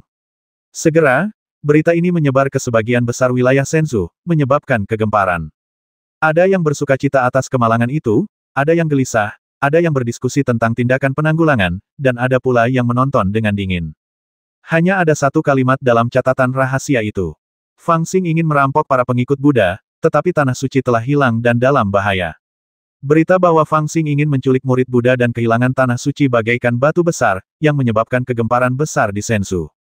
Awalnya, semua kultivator di Senzu penasaran kemana perginya Ibel kecil itu. Biasanya, mereka selalu melihatnya tidak melakukan apa-apa sepanjang hari. Dia akan berjongkok di atap istana di puncak gunung dan menyanyikan lagu-lagu daerah dengan suara keras, atau menunggangi gerbang desa dan melihat jauh ke arah wilayah Shenzhou atau Mozu, membuat beberapa komentar sarkastik dari waktu ke waktu dan mencari pertengkaran. Tetapi sekarang, dia tidak muncul selama 4 atau 5 hari. Bahkan permintaan Pangeran Fusu untuk berdiskusi dengannya ditolak. Dan ketika beberapa teman lama yang baru saja memasuki Tanah Ibel Jurang Ibel atau wilayah utara dan tengah Shenzhou datang berkunjung, Cuci lah yang maju untuk menyambut mereka. Baru pada saat itulah para petani tiba-tiba menyadari. Ternyata setan kecil itu tidak sedang bermeditasi dalam pengasingan untuk mengolah pikiran dan karakternya, tetapi malah lari ke wilayah negara Ibel untuk menculik murid Buddha seseorang. Orang ini pasti tumbuh dengan memakan keberanian guk-guk. Apa identitas para pengikut Buddha kuil Outer Shore di Demon State? Hampir setara dengan Sao Situ dari Istana Senzu Fuyao atau tuan muda lainnya. Beranikah dia menculik orang? Tidak, itu hilang. Tentu saja, justru karena masalah ini begitu mengejutkan, pihak lain pun terjebak. Menurut mereka, karena setan kecil itu berani menculik para pengikut Buddha, dia pasti terjebak. Akan terlalu tidak normal jika dia tidak terjebak. Bahkan Sensiu, Cuci dan yang lainnya, ketika mereka melihat surat rahasia itu, merasa ketakutan dan harus mempercayainya. Karena kata-kata Beiming Qingdi memberi penghormatan tertulis di bagian bawah surat itu, dan mereka semua telah mendengar dari Sensiu bahwa Beiming Qingdi adalah saudara-saudara Fang Xing, sepupu tertua yang telah mencarinya di Shenzhou dan Nanzan selama hampir 10 tahun. Karena itu, Shenzhou menjadi ramai. Beberapa orang sangat gembira dengan hal ini. Bagaimanapun, itu tidak baik bagi orang-orang yang memiliki kesan buruk terhadap Ibel kecil itu. Setelah mendengar berita itu, beberapa orang bahkan merasa lega. Mereka mengira Ibel kecil itu sombong dan tidak masuk akal, dan sekarang dia terjebak di wilayah negara Ibel. Dia mencari masalah, bukan? Ketika kami membicarakannya secara pribadi, kami bahkan merasakan kepuasan luar biasa dan mendesah bahwa dewa memiliki niat baik. Beberapa orang juga berpikir bahwa Ibel kecil itu telah memberikan kontribusi bagi Shenzhou, dan bahkan merupakan orang pertama dalam catatan prestasi militer Zenyuan. Selain itu, tindakannya juga merupakan musuh negara Ibel. Karena Shenzhou telah diuntungkan, maka ia harus menemukan cara untuk menyelamatkannya, agar tidak mengecewakan semua orang. Namun, lebih banyak orang yang memperhatikan sikap Tuan Fusu dari keluarga Yuan. Bagaimanapun, Ibel kecil itu adalah anggota keluarga Yuan. Kurang dari 2 jam setelah berita itu datang, Master Fusu, yang baru saja keluar dari pengasingan, tiba di wilayah Jidao. Dia mengenakan jubah merah, dengan rumbai panjang di rambutnya dan ekor kuda di kepalanya. Di belakangnya, 3 gadis mengikutinya seperti angin. Dia datang dengan tergesa-gesa melalui udara. Ketika dia tiba di gerbang utara desa Jidao, para biksu Jidao yang menjaga gerbang bahkan tidak punya waktu untuk melapor, karena dia mendobrak gerbang dengan menekan tangannya, dan kemudian menerobos masuk ke wilayah ini secara langsung, memanjat gunung dengan gengsi yang sunyi namun ganas, dan berhenti hanya di gerbang istana. Cuci, Wang Qiong, Sensiu dan yang lainnya telah keluar dari istana, menatap Fusu dengan ekspresi serius. Di samping mereka, ada beberapa teman lama Fang Xing yang baru saja tiba dari kedalaman Jurang Ibel, beberapa dari negeri Ibel dan beberapa dari wilayah tengah, semuanya dengan ekspresi serius di wajah mereka. Apakah kau yang menghasut si idiot itu untuk membasmi murid Buddha dari kuil pantai lain? Sebelum tiba di istana, Pangeran Fusu memandang semua orang dan langsung menatap Sensiu. Sensiu terkejut dan tampak sedikit malu. Tanpa sadar dia mundur selangkah dengan ekspresi panik. Bahkan para kultivator lain yang keluar dari istana, dan para kultivator dari suku Zenyuan yang mengikuti Master Fusu ke wilayah perampokan, memandang biksu muda Sensiu dengan sedikit terkejut dan kaget. Mereka semua sangat khawatir tentang apakah keluarga Yuan akan menyelamatkan Fang Xing. Bahkan Cuci segera menyerahkan kartu nama kepada keluarga Yuan, tetapi dia tidak menyangka bahwa setelah Master Fusu tiba, dia akan langsung menanyai Sensiu. Biksu muda Sensiu telah bergaul dengan Fang Xing untuk waktu yang lama dan tampak sedikit malas, tetapi dia masih muda dan belum berpengalaman. Pada saat ini, dia terancam oleh aura pembasmi Pangeran Fusu. Ketika para kultivator lainnya menatapnya dengan heran, wajahnya langsung memerah dan keringat dingin menetes di dahinya. Pangeran Fusu melangkah maju dan berkata dengan suara pelan, "Karena aku melihatmu di sampingnya, aku curiga bahwa kamu di kuil Lingshan punya niat jahat dan ingin menggunakan orang bodoh ini untuk menyeret keluarga Yuanku ke dalam masalah. Aku mencoba memperingatkannya, tetapi sayangnya dia tidak percaya padaku. Sekarang, dia malah menculik para pengikut Buddha di kuil Bian dan akhirnya menjebak dirinya sendiri. Biksu, apakah kamu berani mengatakan bahwa ini bukan karena kamu?" Kali ini keagungannya begitu mencengangkan sehingga energi Tao mengembun di sekelilingnya. Bahkan suara guntur pun dapat terdengar di udara, selaras dengan suaranya. Sensiu Xiaoxiang mundur beberapa langkah, wajahnya yang tampan memerah seolah berdarah. Kekosongan dan keheningan di sekelilingnya membuatnya merasa semakin tertekan. Setelah sekian lama, dia tiba-tiba mendesah dan melantunkan nama Buddha, berkata dengan suara rendah, "Saudaraku, dia menculik para pengikut Buddha dari kuil tepi lain. Itu memang ada hubungannya denganku. Jika aku tidak takut mati, dia tidak akan melakukan ini." "Itu kamu." Sensiu berbicara dengan ragu-ragu dan merasa sangat bersalah. Ia ingin mengatakan lebih banyak, tetapi Pangeran Fusu berteriak kepadanya dengan suara rendah, yang membuatnya terkejut. Sebagian besar kultivator di sekitar memandang Sensiu dengan heran, seolah-olah mereka mengerti segalanya. Lagi pula, dilihat dari makna harfiahnya, ditambah dengan rasa malu Sensiu, kebanyakan orang percaya bahwa spekulasi Pangeran Fusu itu benar. Lagi pula, kalau itu tidak benar, kenapa kamu tersipu dan merasa bersalah? Tetapi dia tidak tahu bahwa Sensiu pemalu dan ketakutan hingga seperti ini. Kamu, kuil Lingshan, bersembunyi di Nanzan, mengandalkan sedikit jejak esensi Buddha di Rerun Dewa Lingshan. Kamu menerima orang-orang pemberontak yang tidak ditoleransi oleh keluarga besar dan tradisi Tao. Di bawah panji melarikan diri ke agama Buddha, kamu ingin bersaing dengan kuil Bian dan mendapatkan warisan Buddha yang sebenarnya. Itu hanya angan-angan, tidak apa-apa untuk bangkit kembali dengan meminjam mayat. Klanku toleran dan tidak ada yang akan mengganggumu. Tapi kamu benar-benar punya rencana yang bagus. Kamu benar-benar menemukan benda bodoh yang hilang dari keluarga Yuanku di luar. Apakah kamu ingin menggunakannya untuk memprovokasi konflik langsung antara keluarga Yuan kita dan bahkan Senzu dan pihak lain, sehingga kamu bisa mendapatkan keuntungan darinya? Buddha kembar kuil Lingshan, apakah kamu benar-benar berpikir aku tidak berani membasmimu? Aura pembasmi pada Pangeran Fusu bertambah kuat, dan jejak energi jahat berkumpul bersama, dan sebuah rune secara bertahap muncul di punggung telapak tangannya. Aku benar-benar tidak berpikir begitu. Biksu muda Sensiu tampak terkejut dan perlahan mundur 2 langkah. Dikatakan bahwa roh Anda abadi dan jiwa sejati Anda abadi. Pangeran Fusu dengan lembut merentangkan kedua telapak tangannya, dan Huang Ying'er di sampingnya mendesah pelan dan dengan lembut menyerahkan pedang kuno ke tangannya. Dia perlahan menarik pedangnya dari sarungnya, dan energi pedang itu perlahan tumbuh dengan cara yang aneh, menjadi mengerikan. Kalau begitu mari kita bereinkarnasi lagi. Desir. Fusu tiba-tiba mencabut pedang dari tangannya. Pedang itu bersinar terang di udara, bahkan mencabik-cabik awan gelap di atas langit. Kemudian, aura pembasmi meningkat tajam. Pedang itu seperti meteor, seolah-olah meluncur melalui celah-celah beberapa hukum langit dan bumi, dan dalam sekejap menunjuk ke wajah Sensiu. Ada begitu banyak guru di bidang itu sehingga hanya sedikit yang dapat melihat pergerakan pedangnya. Mereka hanya bisa merasakan bahwa biksu kecil Sensiu sangat kuat. Pedang Pangeran Fusu begitu mematikan hingga telah mencapai alam misterius tertentu, bahkan melampaui alam pemenggalan 6 orang. Novel terbaru diterbitkan pertama kali di Liu 9 Suba. Siapa yang bisa menolak di lapangan? Bahkan biksu muda Sensiu, yang melihat pedang panjang yang diarahkan langsung ke wajahnya, menunjukkan wajah yang penuh ketakutan dan kengerian. Dia terhuyung mundur selangkah dan anehnya membuka jarak, tetapi Pangeran Fusu hanya menggoyangkan ujung pedang sedikit, dan menguncinya lagi, menusuk langsung ke dahinya. Pada saat ini, Sensiu merasa putus asa. Dia tidak melihat cahaya pedang di depannya, juga tidak mencoba menghindarinya. Sebaliknya, dia dengan lembut menundukkan kepalanya, mengatupkan kedua tangannya, dan diam-diam melafalkan nama Buddha. Tampaknya dia telah menyerah memikirkan untuk hidup dan membiarkan dirinya dibantai. Berhenti. Pada saat itu, sebuah teriakan memecah kesunyian.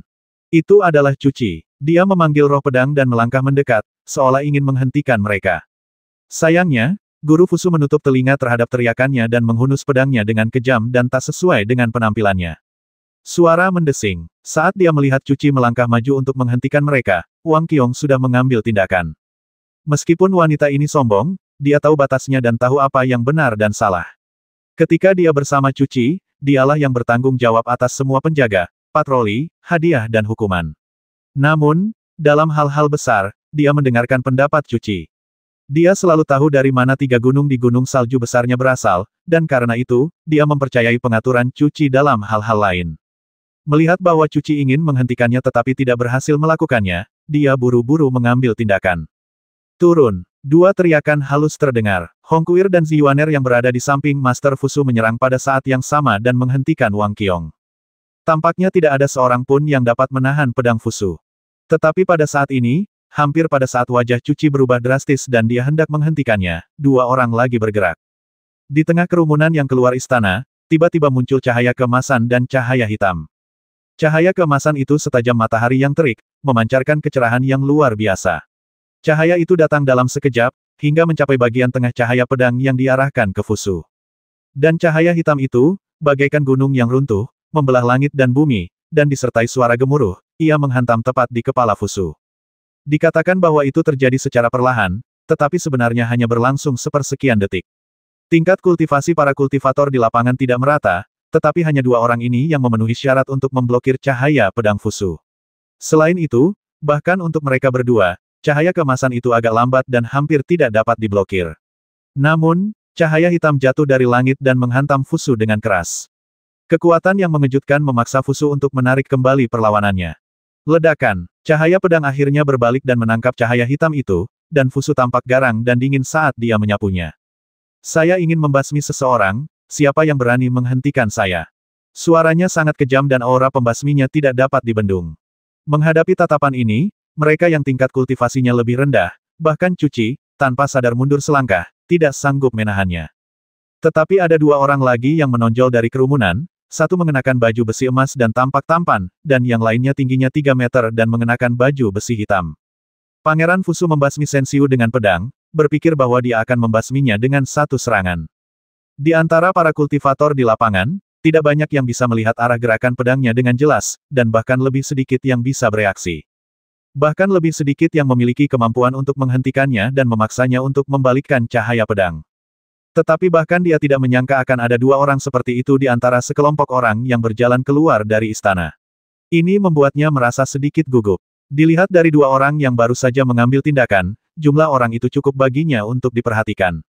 Oleh karena itu, hatinya dingin dan matanya sangat muram. Cahaya dingin melintas di matanya yang jernih dan dia melihat ke arah orang yang telah mengambil tindakan.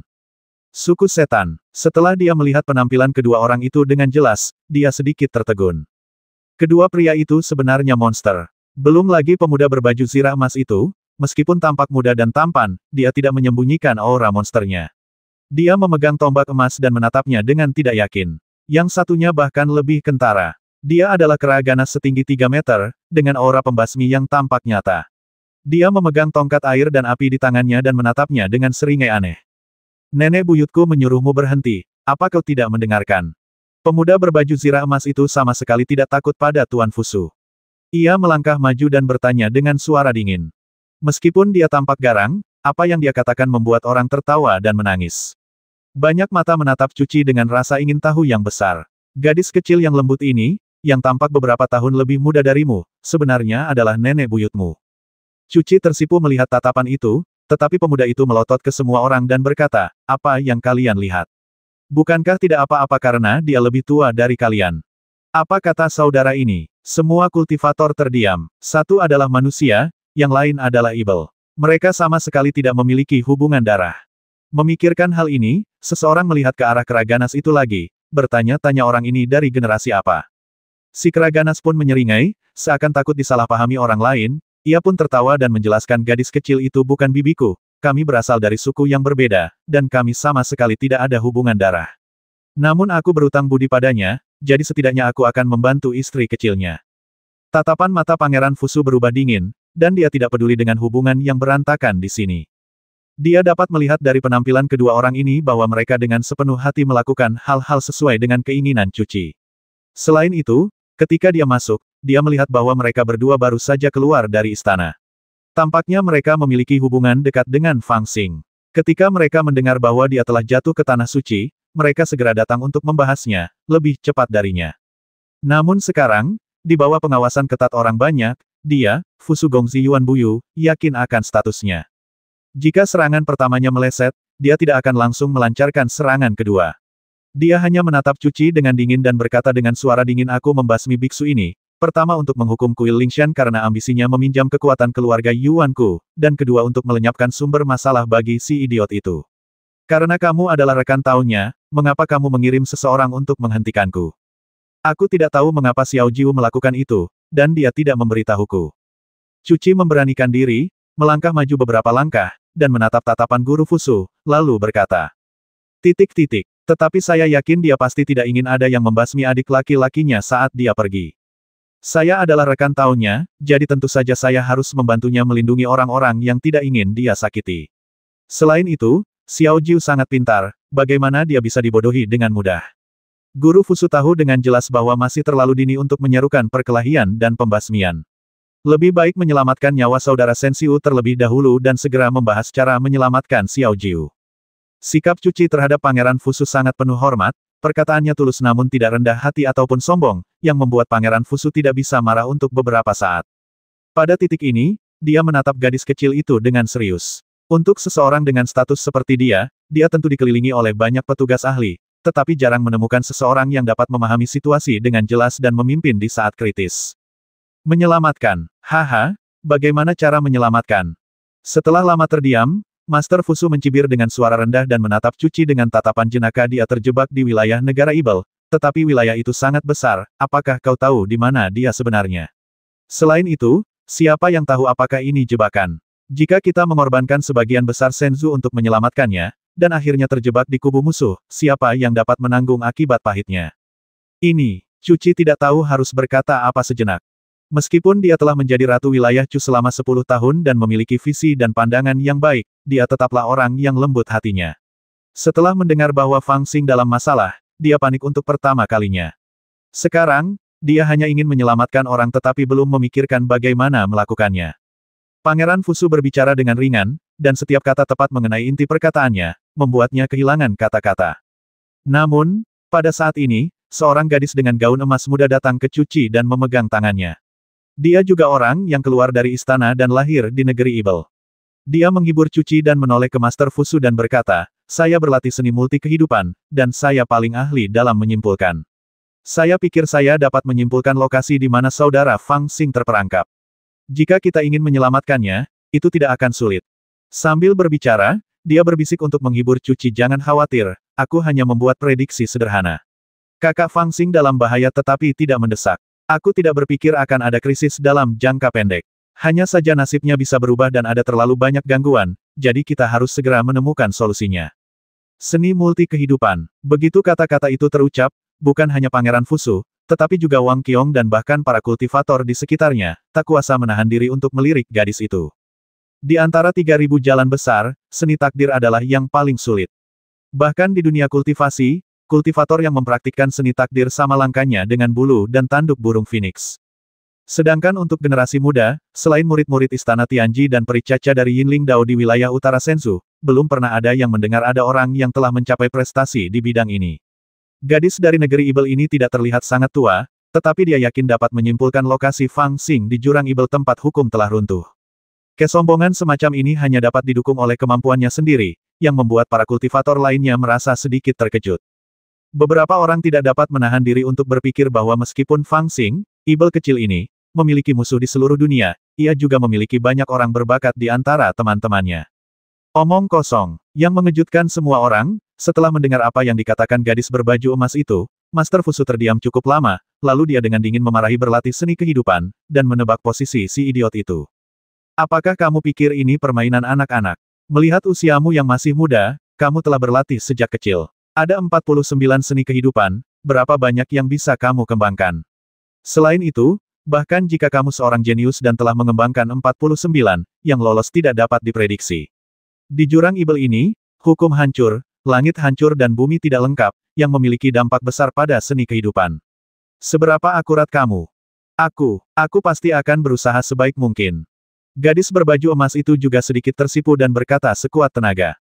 Master Fusu mengibaskan lengan bajunya dengan acuh tak acuh dan berkata dengan lembut, usahamu sendiri tidak cukup untuk menyelamatkan nyawa semua kultivator di Senzu.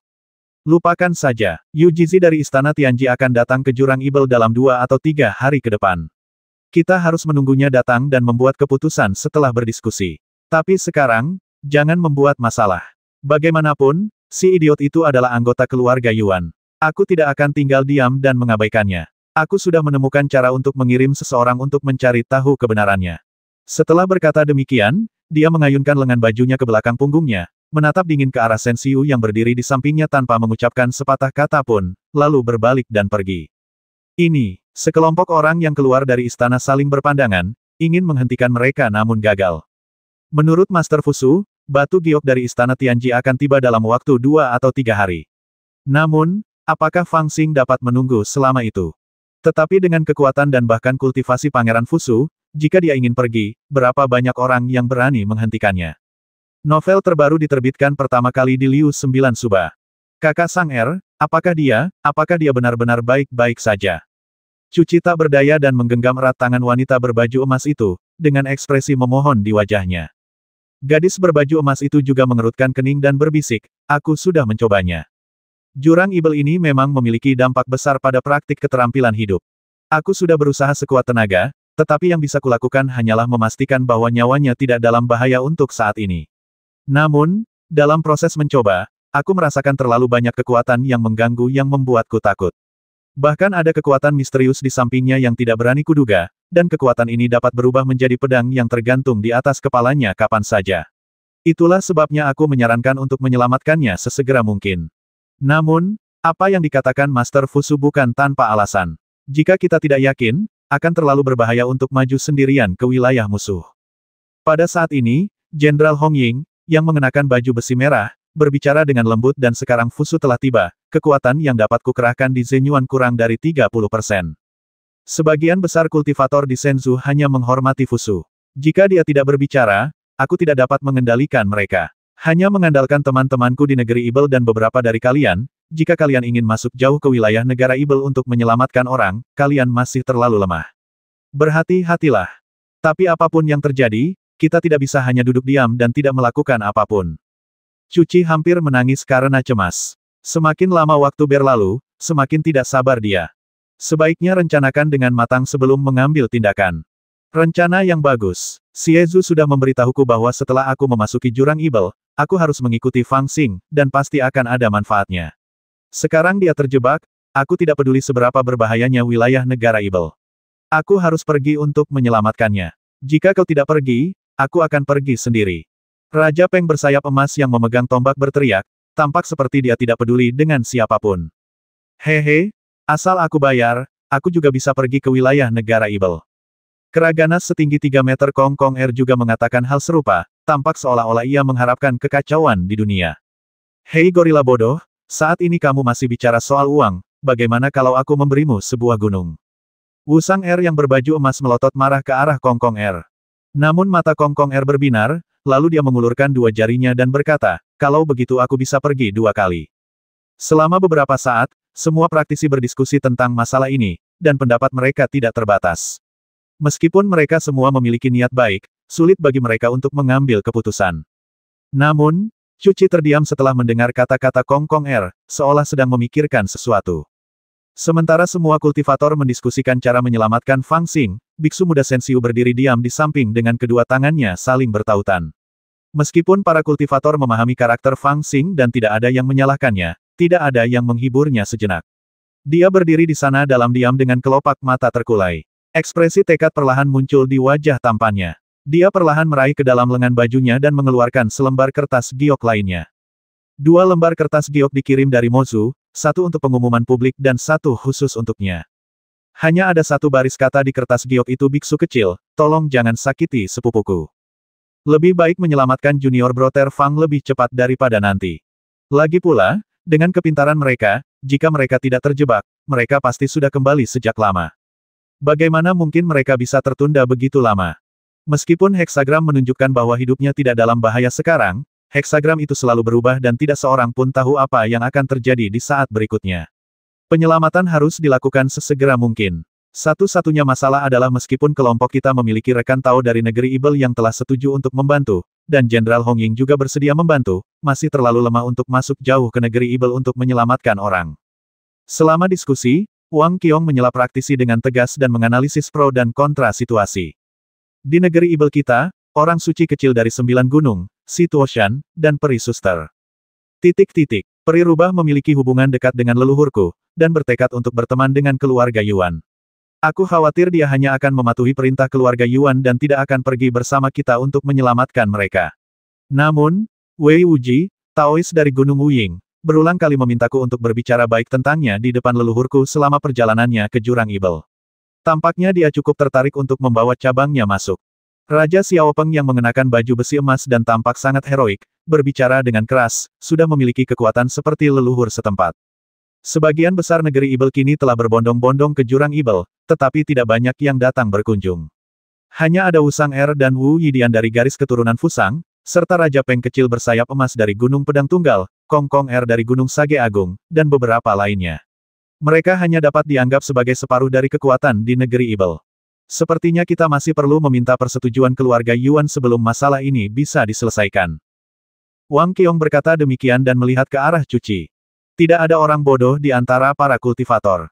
Tidak banyak yang berani menerobos masuk ke wilayah negara Ibel untuk menyelamatkan orang, kecuali orang gila seperti Xiao Penghuang dan orang jahat seperti Kong Konger. Dan sekarang, Wang Qiong dan Cuci adalah tulang punggung Fang Xing yang tinggal di sini. Bahkan jika yang lain bersedia mengambil risiko, mereka harus bertindak dengan tenang dan mempertimbangkan semua aspek dengan saksama sebelum membuat rencana apapun. Aku akan berbicara dengan keluarga Yuan. Cuci berkata pelan, seolah mengandung sedikit tekad. Para pendeta dan monster di sekelilingnya semua menatapnya dengan heran, mata mereka berkedip-kedip dan tanpa harapan. Cuci melihat ini, tetapi dia hanya tersenyum tenang dan berkata terima kasih atas bantuan kalian semua. Tunggu kabar dariku di sini. Kurasa aku masih bisa membujuk keluarga Yuan untuk setuju. Dia terdiam, dan sedikit kekejaman muncul di matanya terus terang saja, mereka memang licik dan penuh perhitungan, tetapi itu tidak lebih dari sekadar keuntungan. Karena dia tidak mau membantu, maka 10 gunung ini, berikan saja padanya. 10 gunung. Perkataan Cuci mengejutkan semua kultivator dan mereka tidak dapat bereaksi untuk beberapa saat. Inilah puncak-puncak gunung 10 duan, dan masing-masing melambangkan keberuntungan tak terbatas dan takdir abadi di masa depan. Gadis kecil ini akan menyerahkan 10 gunung hanya karena keluarga Yuan berjanji untuk menyelamatkannya. Aku tidak percaya dia yang begitu lembut dan lemah, bisa berbuat begitu kejam. Khususnya bagi monster di negeri monster yang bahkan belum pernah menduduki satu gunung pun, ini adalah hadiah yang tak terlukiskan.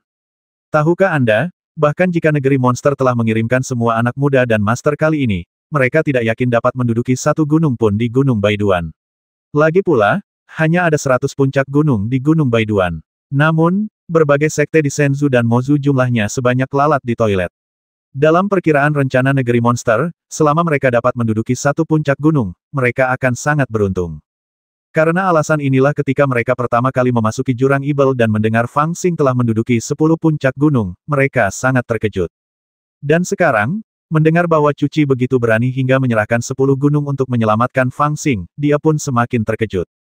Di sisi lain, Wang Qiong berkata setelah mendengar perkataan Cuci, adik perempuan Cuci benar. Para pemimpin Tao itu bersekongkol demi keuntungan. Selama mereka bersedia mengirim pasukan untuk menyelamatkan kita, apa pentingnya jika kita memberi mereka keuntungan?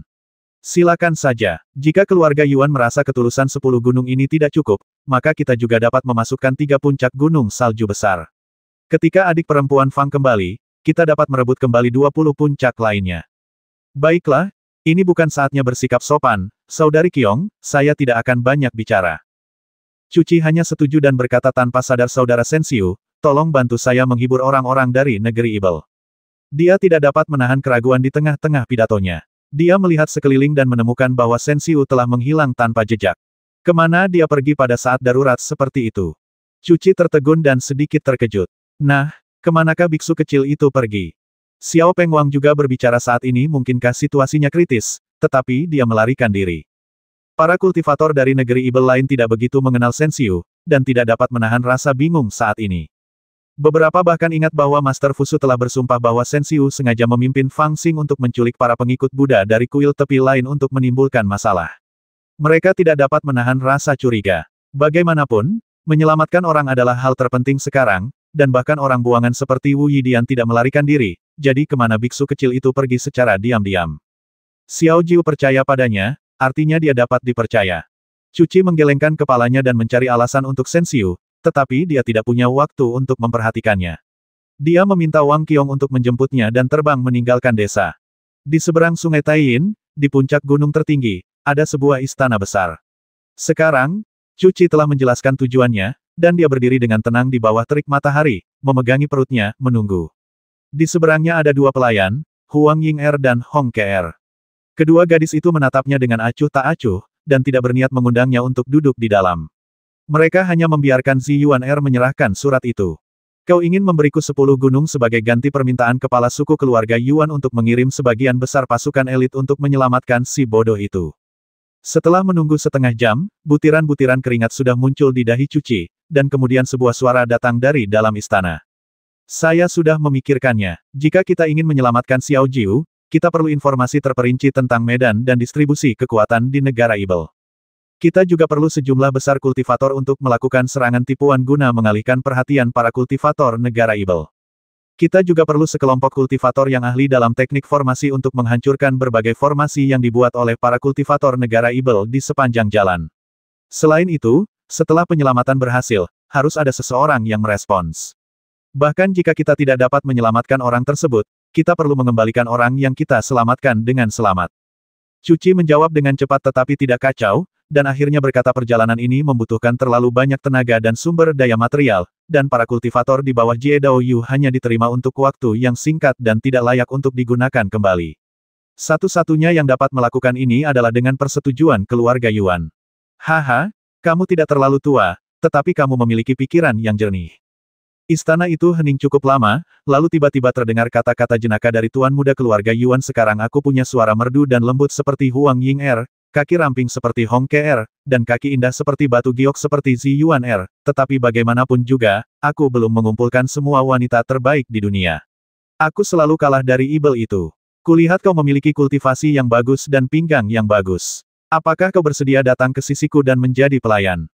Kata-katanya penuh godaan. Cuci tertegun sejenak ketika mendengar ini, wajahnya penuh ketidakpercayaan, dan kemudian jejak kemarahan muncul di wajahnya. Dia menatap ke arah istana dengan mata dingin, menahan amarahnya dan berteriak, Tuan Fusu, tolong hargai dirimu sendiri. Aku adalah mitra resmi Tao Fangxing, dan dia juga anggota keluarga Yuanmu. Secara teori, aku harus memanggilmu saudara ketujuh. Kamu berbicara kepadaku seperti ini, bukankah, konyol. Novel terbaru diterbitkan pertama kali di Liu 9 Suba. Dia malah memarahi guru Fusu, yang membuat suasana di ruangan itu menjadi hikmat. Kakak, kamu lulus. Fusu tidak mengatakan apa-apa, tetapi Huang Ying Er, yang menjaga pintu, berkata dengan tenang, Tuan Fusu menghargai kecerdasanmu, jadi dia memberimu kesempatan untuk bersamanya. Tidak apa-apa jika kamu tidak mengungkapkan rasa terima kasihmu, tetapi malah memarahinya. Bukankah itu tidak sopan? Hong Ke Er juga berkata dengan nada dingin, si idiot itu dulu kasar, dan sekarang dia dalam masalah. Apakah dia memikirkan tuan mudaku? Apa maksudmu dengan teman? Apa kau benar-benar berpikir kau adalah manusia? Apa kau tidak mengerti apa maksud si idiot itu? Siapa kau? Beraninya kau berbicara seperti ini kepada tuan kami.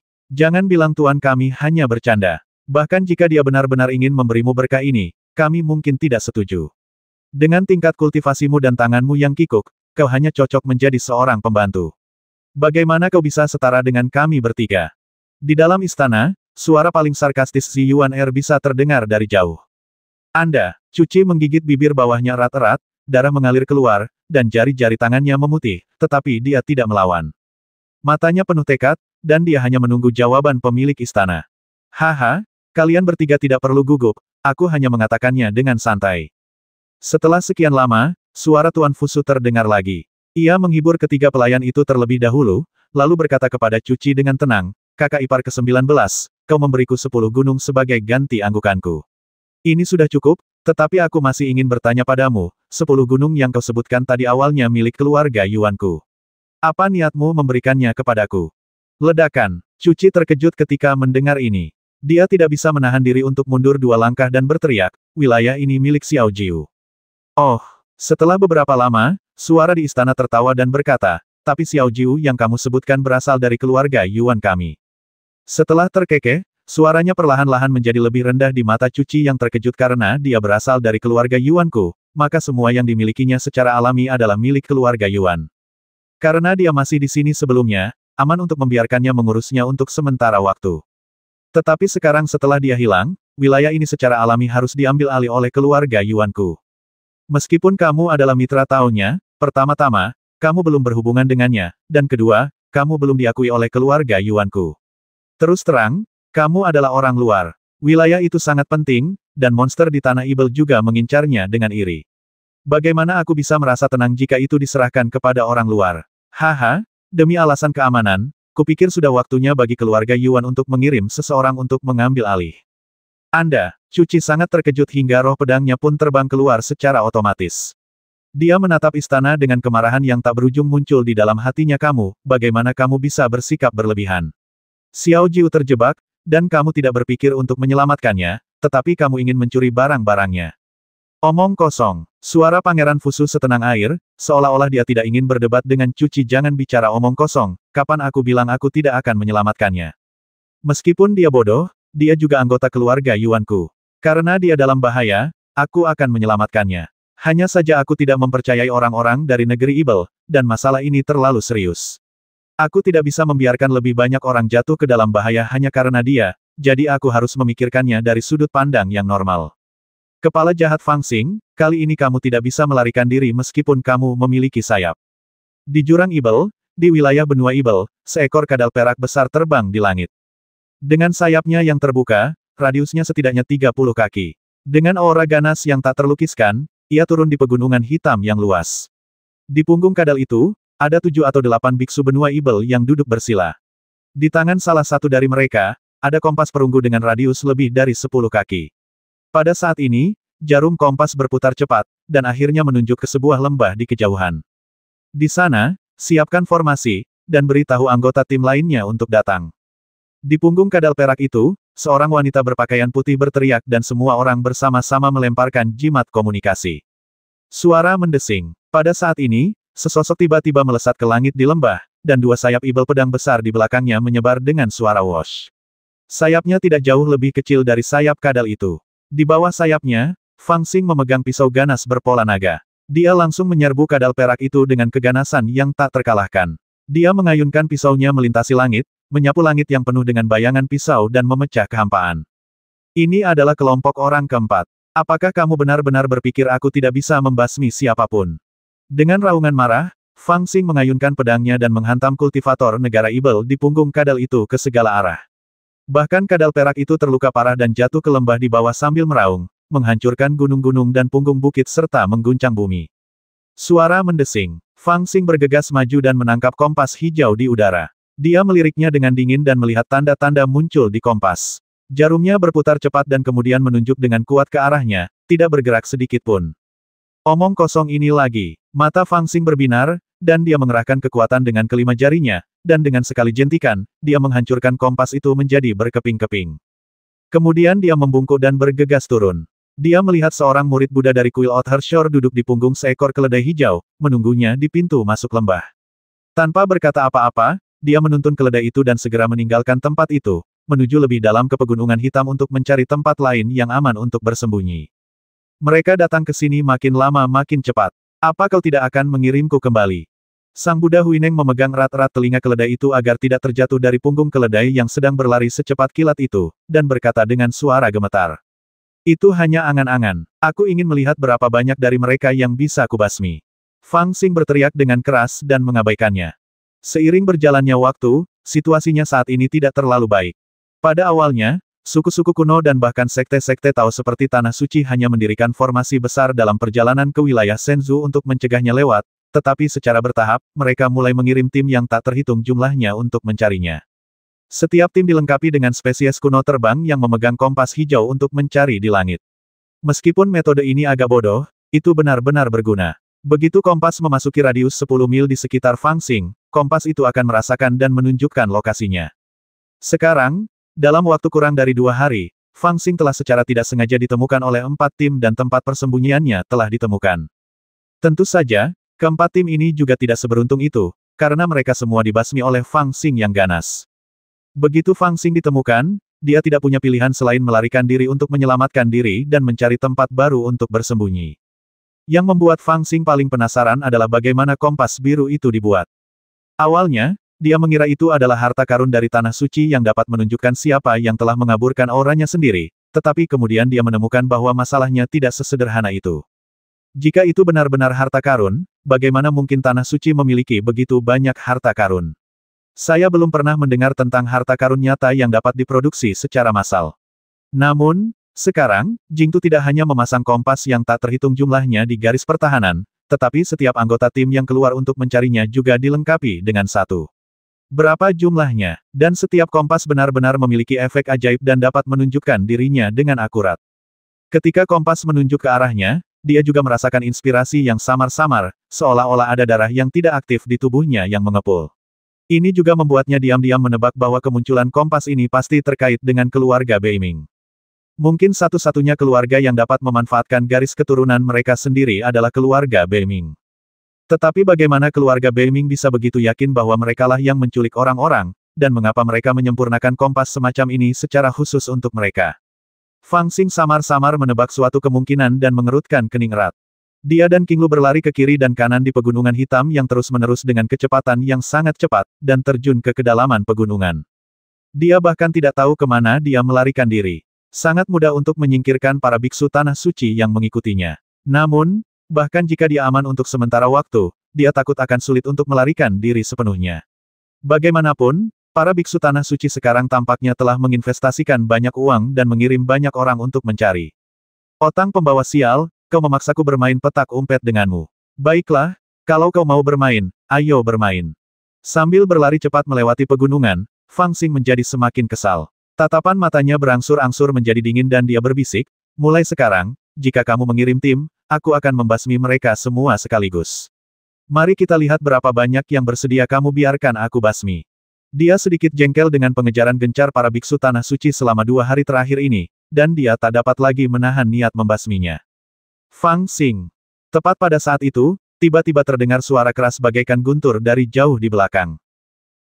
Sudah ketahuan. Fang Xing terkejut dan berbalik sambil memegang pisau di tangan, memberi isyarat kepada King Lu untuk lari terlebih dahulu sementara dia membasmi sekelompok pengejar lainnya.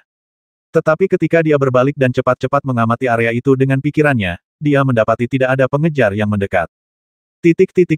Berani sekali kau menculik murid-murid Buddha tanah suciku. Apa kau tidak takut terjerat dalam perbuatan jahat dan dikutuk oleh langit dan bumi? Suaranya mengguncang kehampaan, seakan terngiang di telingaku, atau seperti guntur teredam yang menyapu langit. Fang Xing kemudian menyadari bahwa seseorang tengah berbicara kepadanya menggunakan kekuatan magis yang mampu mengirimkan suara sejauh 1000 mil. Kekuatan magis ini adalah ketika seseorang berada jauh, ia dapat menggunakan kekuatan magis untuk menggetarkan kehampaan dan mengirimkan suara ke semua area di sekitarnya yang berjarak ribuan mil. Jika ia dengan hati-hati membedakan sumber suara, ia akan menemukan bahwa itu adalah tempat di mana ia baru saja ditemukan. Ia berpikir bahwa pihak lain telah mengejarnya, tetapi menemukan bahwa ia telah menghilang, jadi ia hanya menggunakan kekuatan magis untuk mengirimkan suara sejauh ribuan mil, mengguncang ke segala arah dan berbicara kepada dirinya sendiri yang belum melarikan diri jauh. Jangan mentolerir ibumu, apakah kamu benar-benar berpikir Xiao Fu adalah orang bodoh yang akan menjawabmu dengan santai? Fang Xing menyingkirkan pisau pembasmi itu dan berbalik untuk pergi. Dia tidak sebodoh itu. Dia menanggapi pria itu secara langsung dengan mengirimkan suara itu sejauh 1000 mil. Dengan begitu, posisinya langsung terkunci. Dia berbalik dan hendak meneruskan berjalan, tetapi kata-kata yang keluar dari suara itu tiba-tiba mengejutkannya. Sekalipun kamu putus asa dan tidak takut mencari kematian, apakah kamu bahkan tidak menginginkan nyawa umat Buddha di kuil Lingshan? Fang Xing tiba-tiba berhenti, tatapannya dingin dan tajam saat dia melihat ke belakang. Suara itu terdengar lagi, dengan tegas memarahi Fang Xing, murid Buddha dari kuil Lingshan datang mencarimu, dan kebetulan jatuh ke tangan klan Beimingku. Jika kau masih menghargai hidupnya, bawalah murid Buddha itu ke lembah sunyi untuk ditukar. Karena kau juga memiliki darah klan Beimingku, aku akan mengampuni nyawamu. Jika kau keras kepala, jangan salahkan aku karena menyiksa biksu kecil ini sampai saat kau muncul. Suara itu bergemuruh dan berangsur-angsur menghilang di daerah sekitarnya, sementara mata Fang Xing dipenuhi dengan keterkejutan yang luar biasa. Novel terbaru diterbitkan pertama kali di Liu 9 Suba. Biksu kecil Sensiu benar-benar jatuh ke tangan mereka. Dia memegang pisau bermotif naga di tangannya, jantungnya bergejolak seperti badai yang mengamuk, menginfeksinya dengan pisau itu dan menyebabkan lapisan roh jahat terbentuk di pisau itu. Saat ini, di daerah lembah keheningan, yang merupakan tempat penculikan pertama para pengikut Buddha kuil tepi lain, biksu muda Sensiu, berpakaian putih, tanpa setitik debu pun, duduk dengan tenang di puncak gunung. Ada susunan sihir terukir di sekelilingnya, yang berubah menjadi penjara, menjebaknya di dalam. Di seberangnya, sepupu tertuanya, Beiming Qingdi, perlahan berjalan ke puncak gunung, lalu duduk di hadapannya, tanpa mengucapkan sepatah kata pun untuk waktu yang lama. Aku tidak akan membiarkan mereka menyiksamu. Aku hanya ingin memaksa sepupuku untuk mengirim Buddha kembali secepat mungkin. Kaisar Beiming Qing tampak bersalah. Dia terdiam cukup lama sebelum berbisik kepada Sensiu.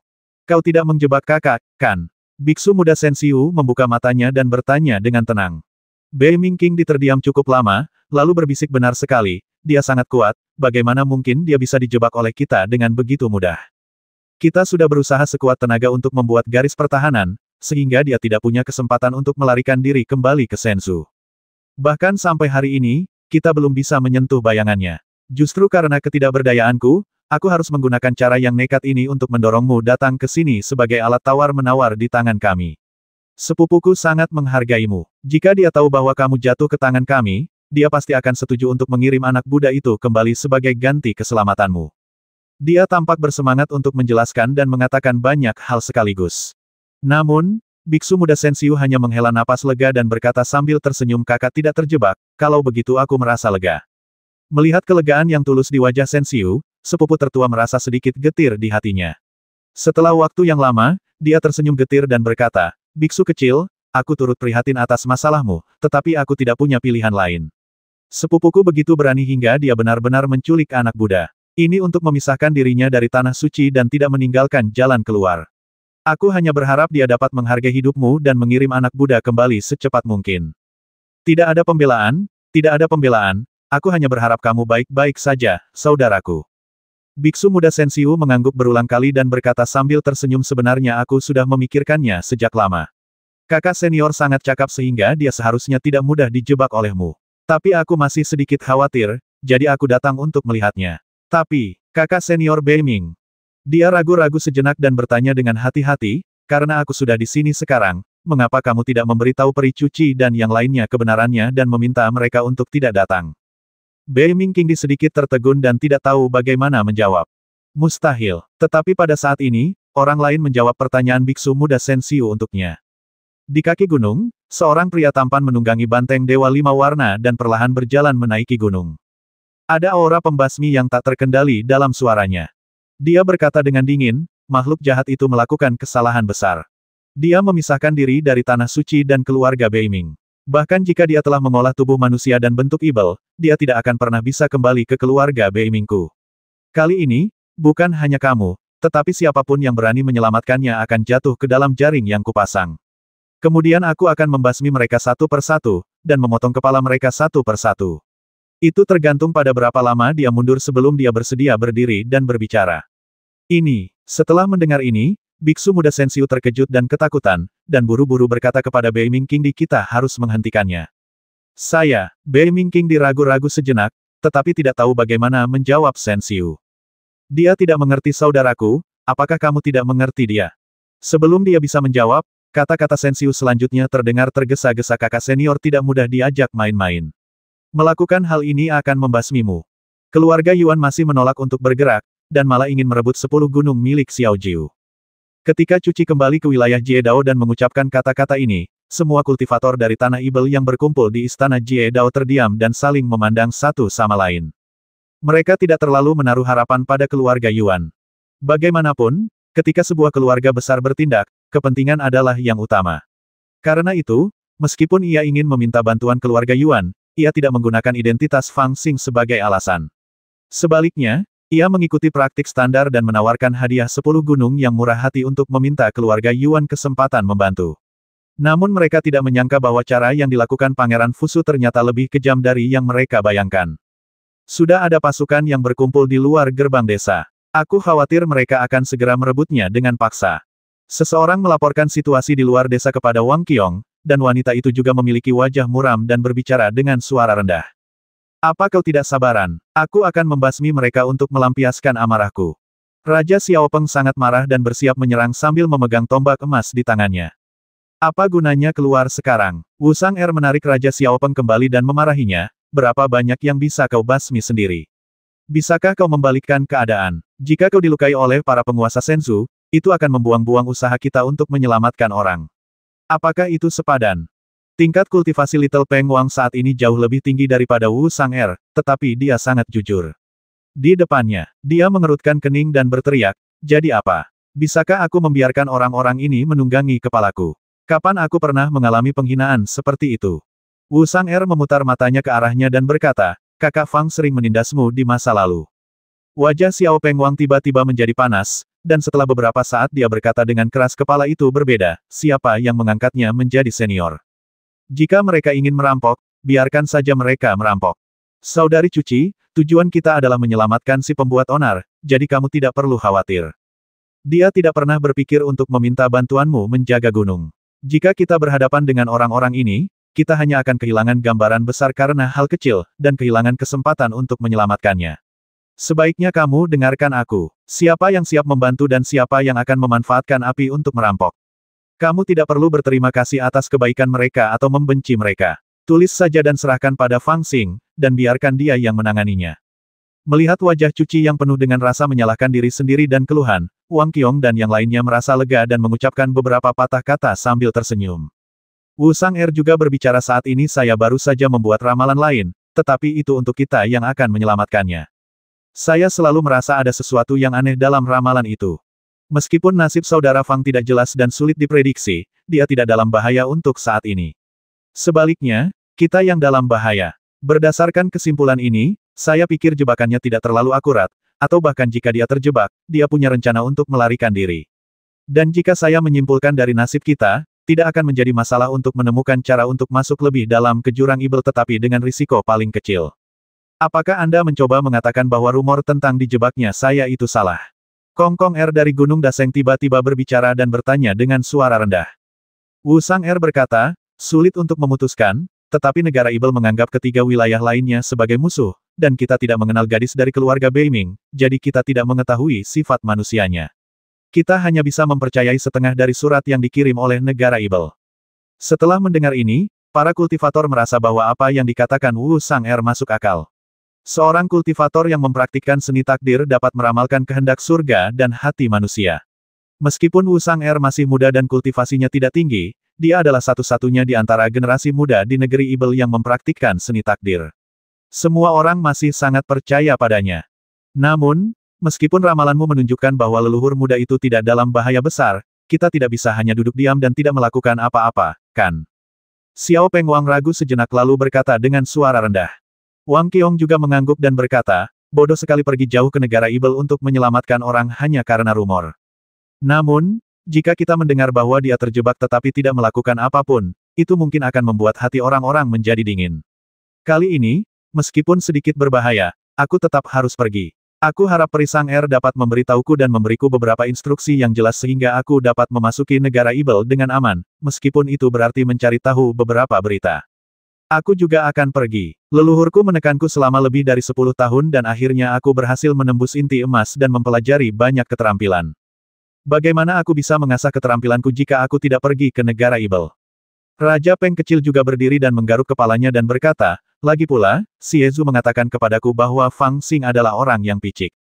Jika aku pergi untuk menyelamatkannya, dia mungkin akan memarahiku karena bersikap bodoh dan dibodohi oleh orang lain, tetapi dia akan mengingat kebaikanku. Tetapi jika aku tidak menyelamatkannya, aku khawatir dia tidak akan mengatakan apa-apa tetapi akan menyimpan dendam di dalam hatinya dan mencari kesempatan untuk mempersulitku di masa depan. Itu masuk akal. Kata-kata lugas seperti itu mendapat sambutan dari banyak orang, yang mengangguk tanda setuju. Wang Qiong dan Cuci sama-sama terdiam, berpikir bahwa reputasi Fang Xing sebenarnya tidak sebagus itu.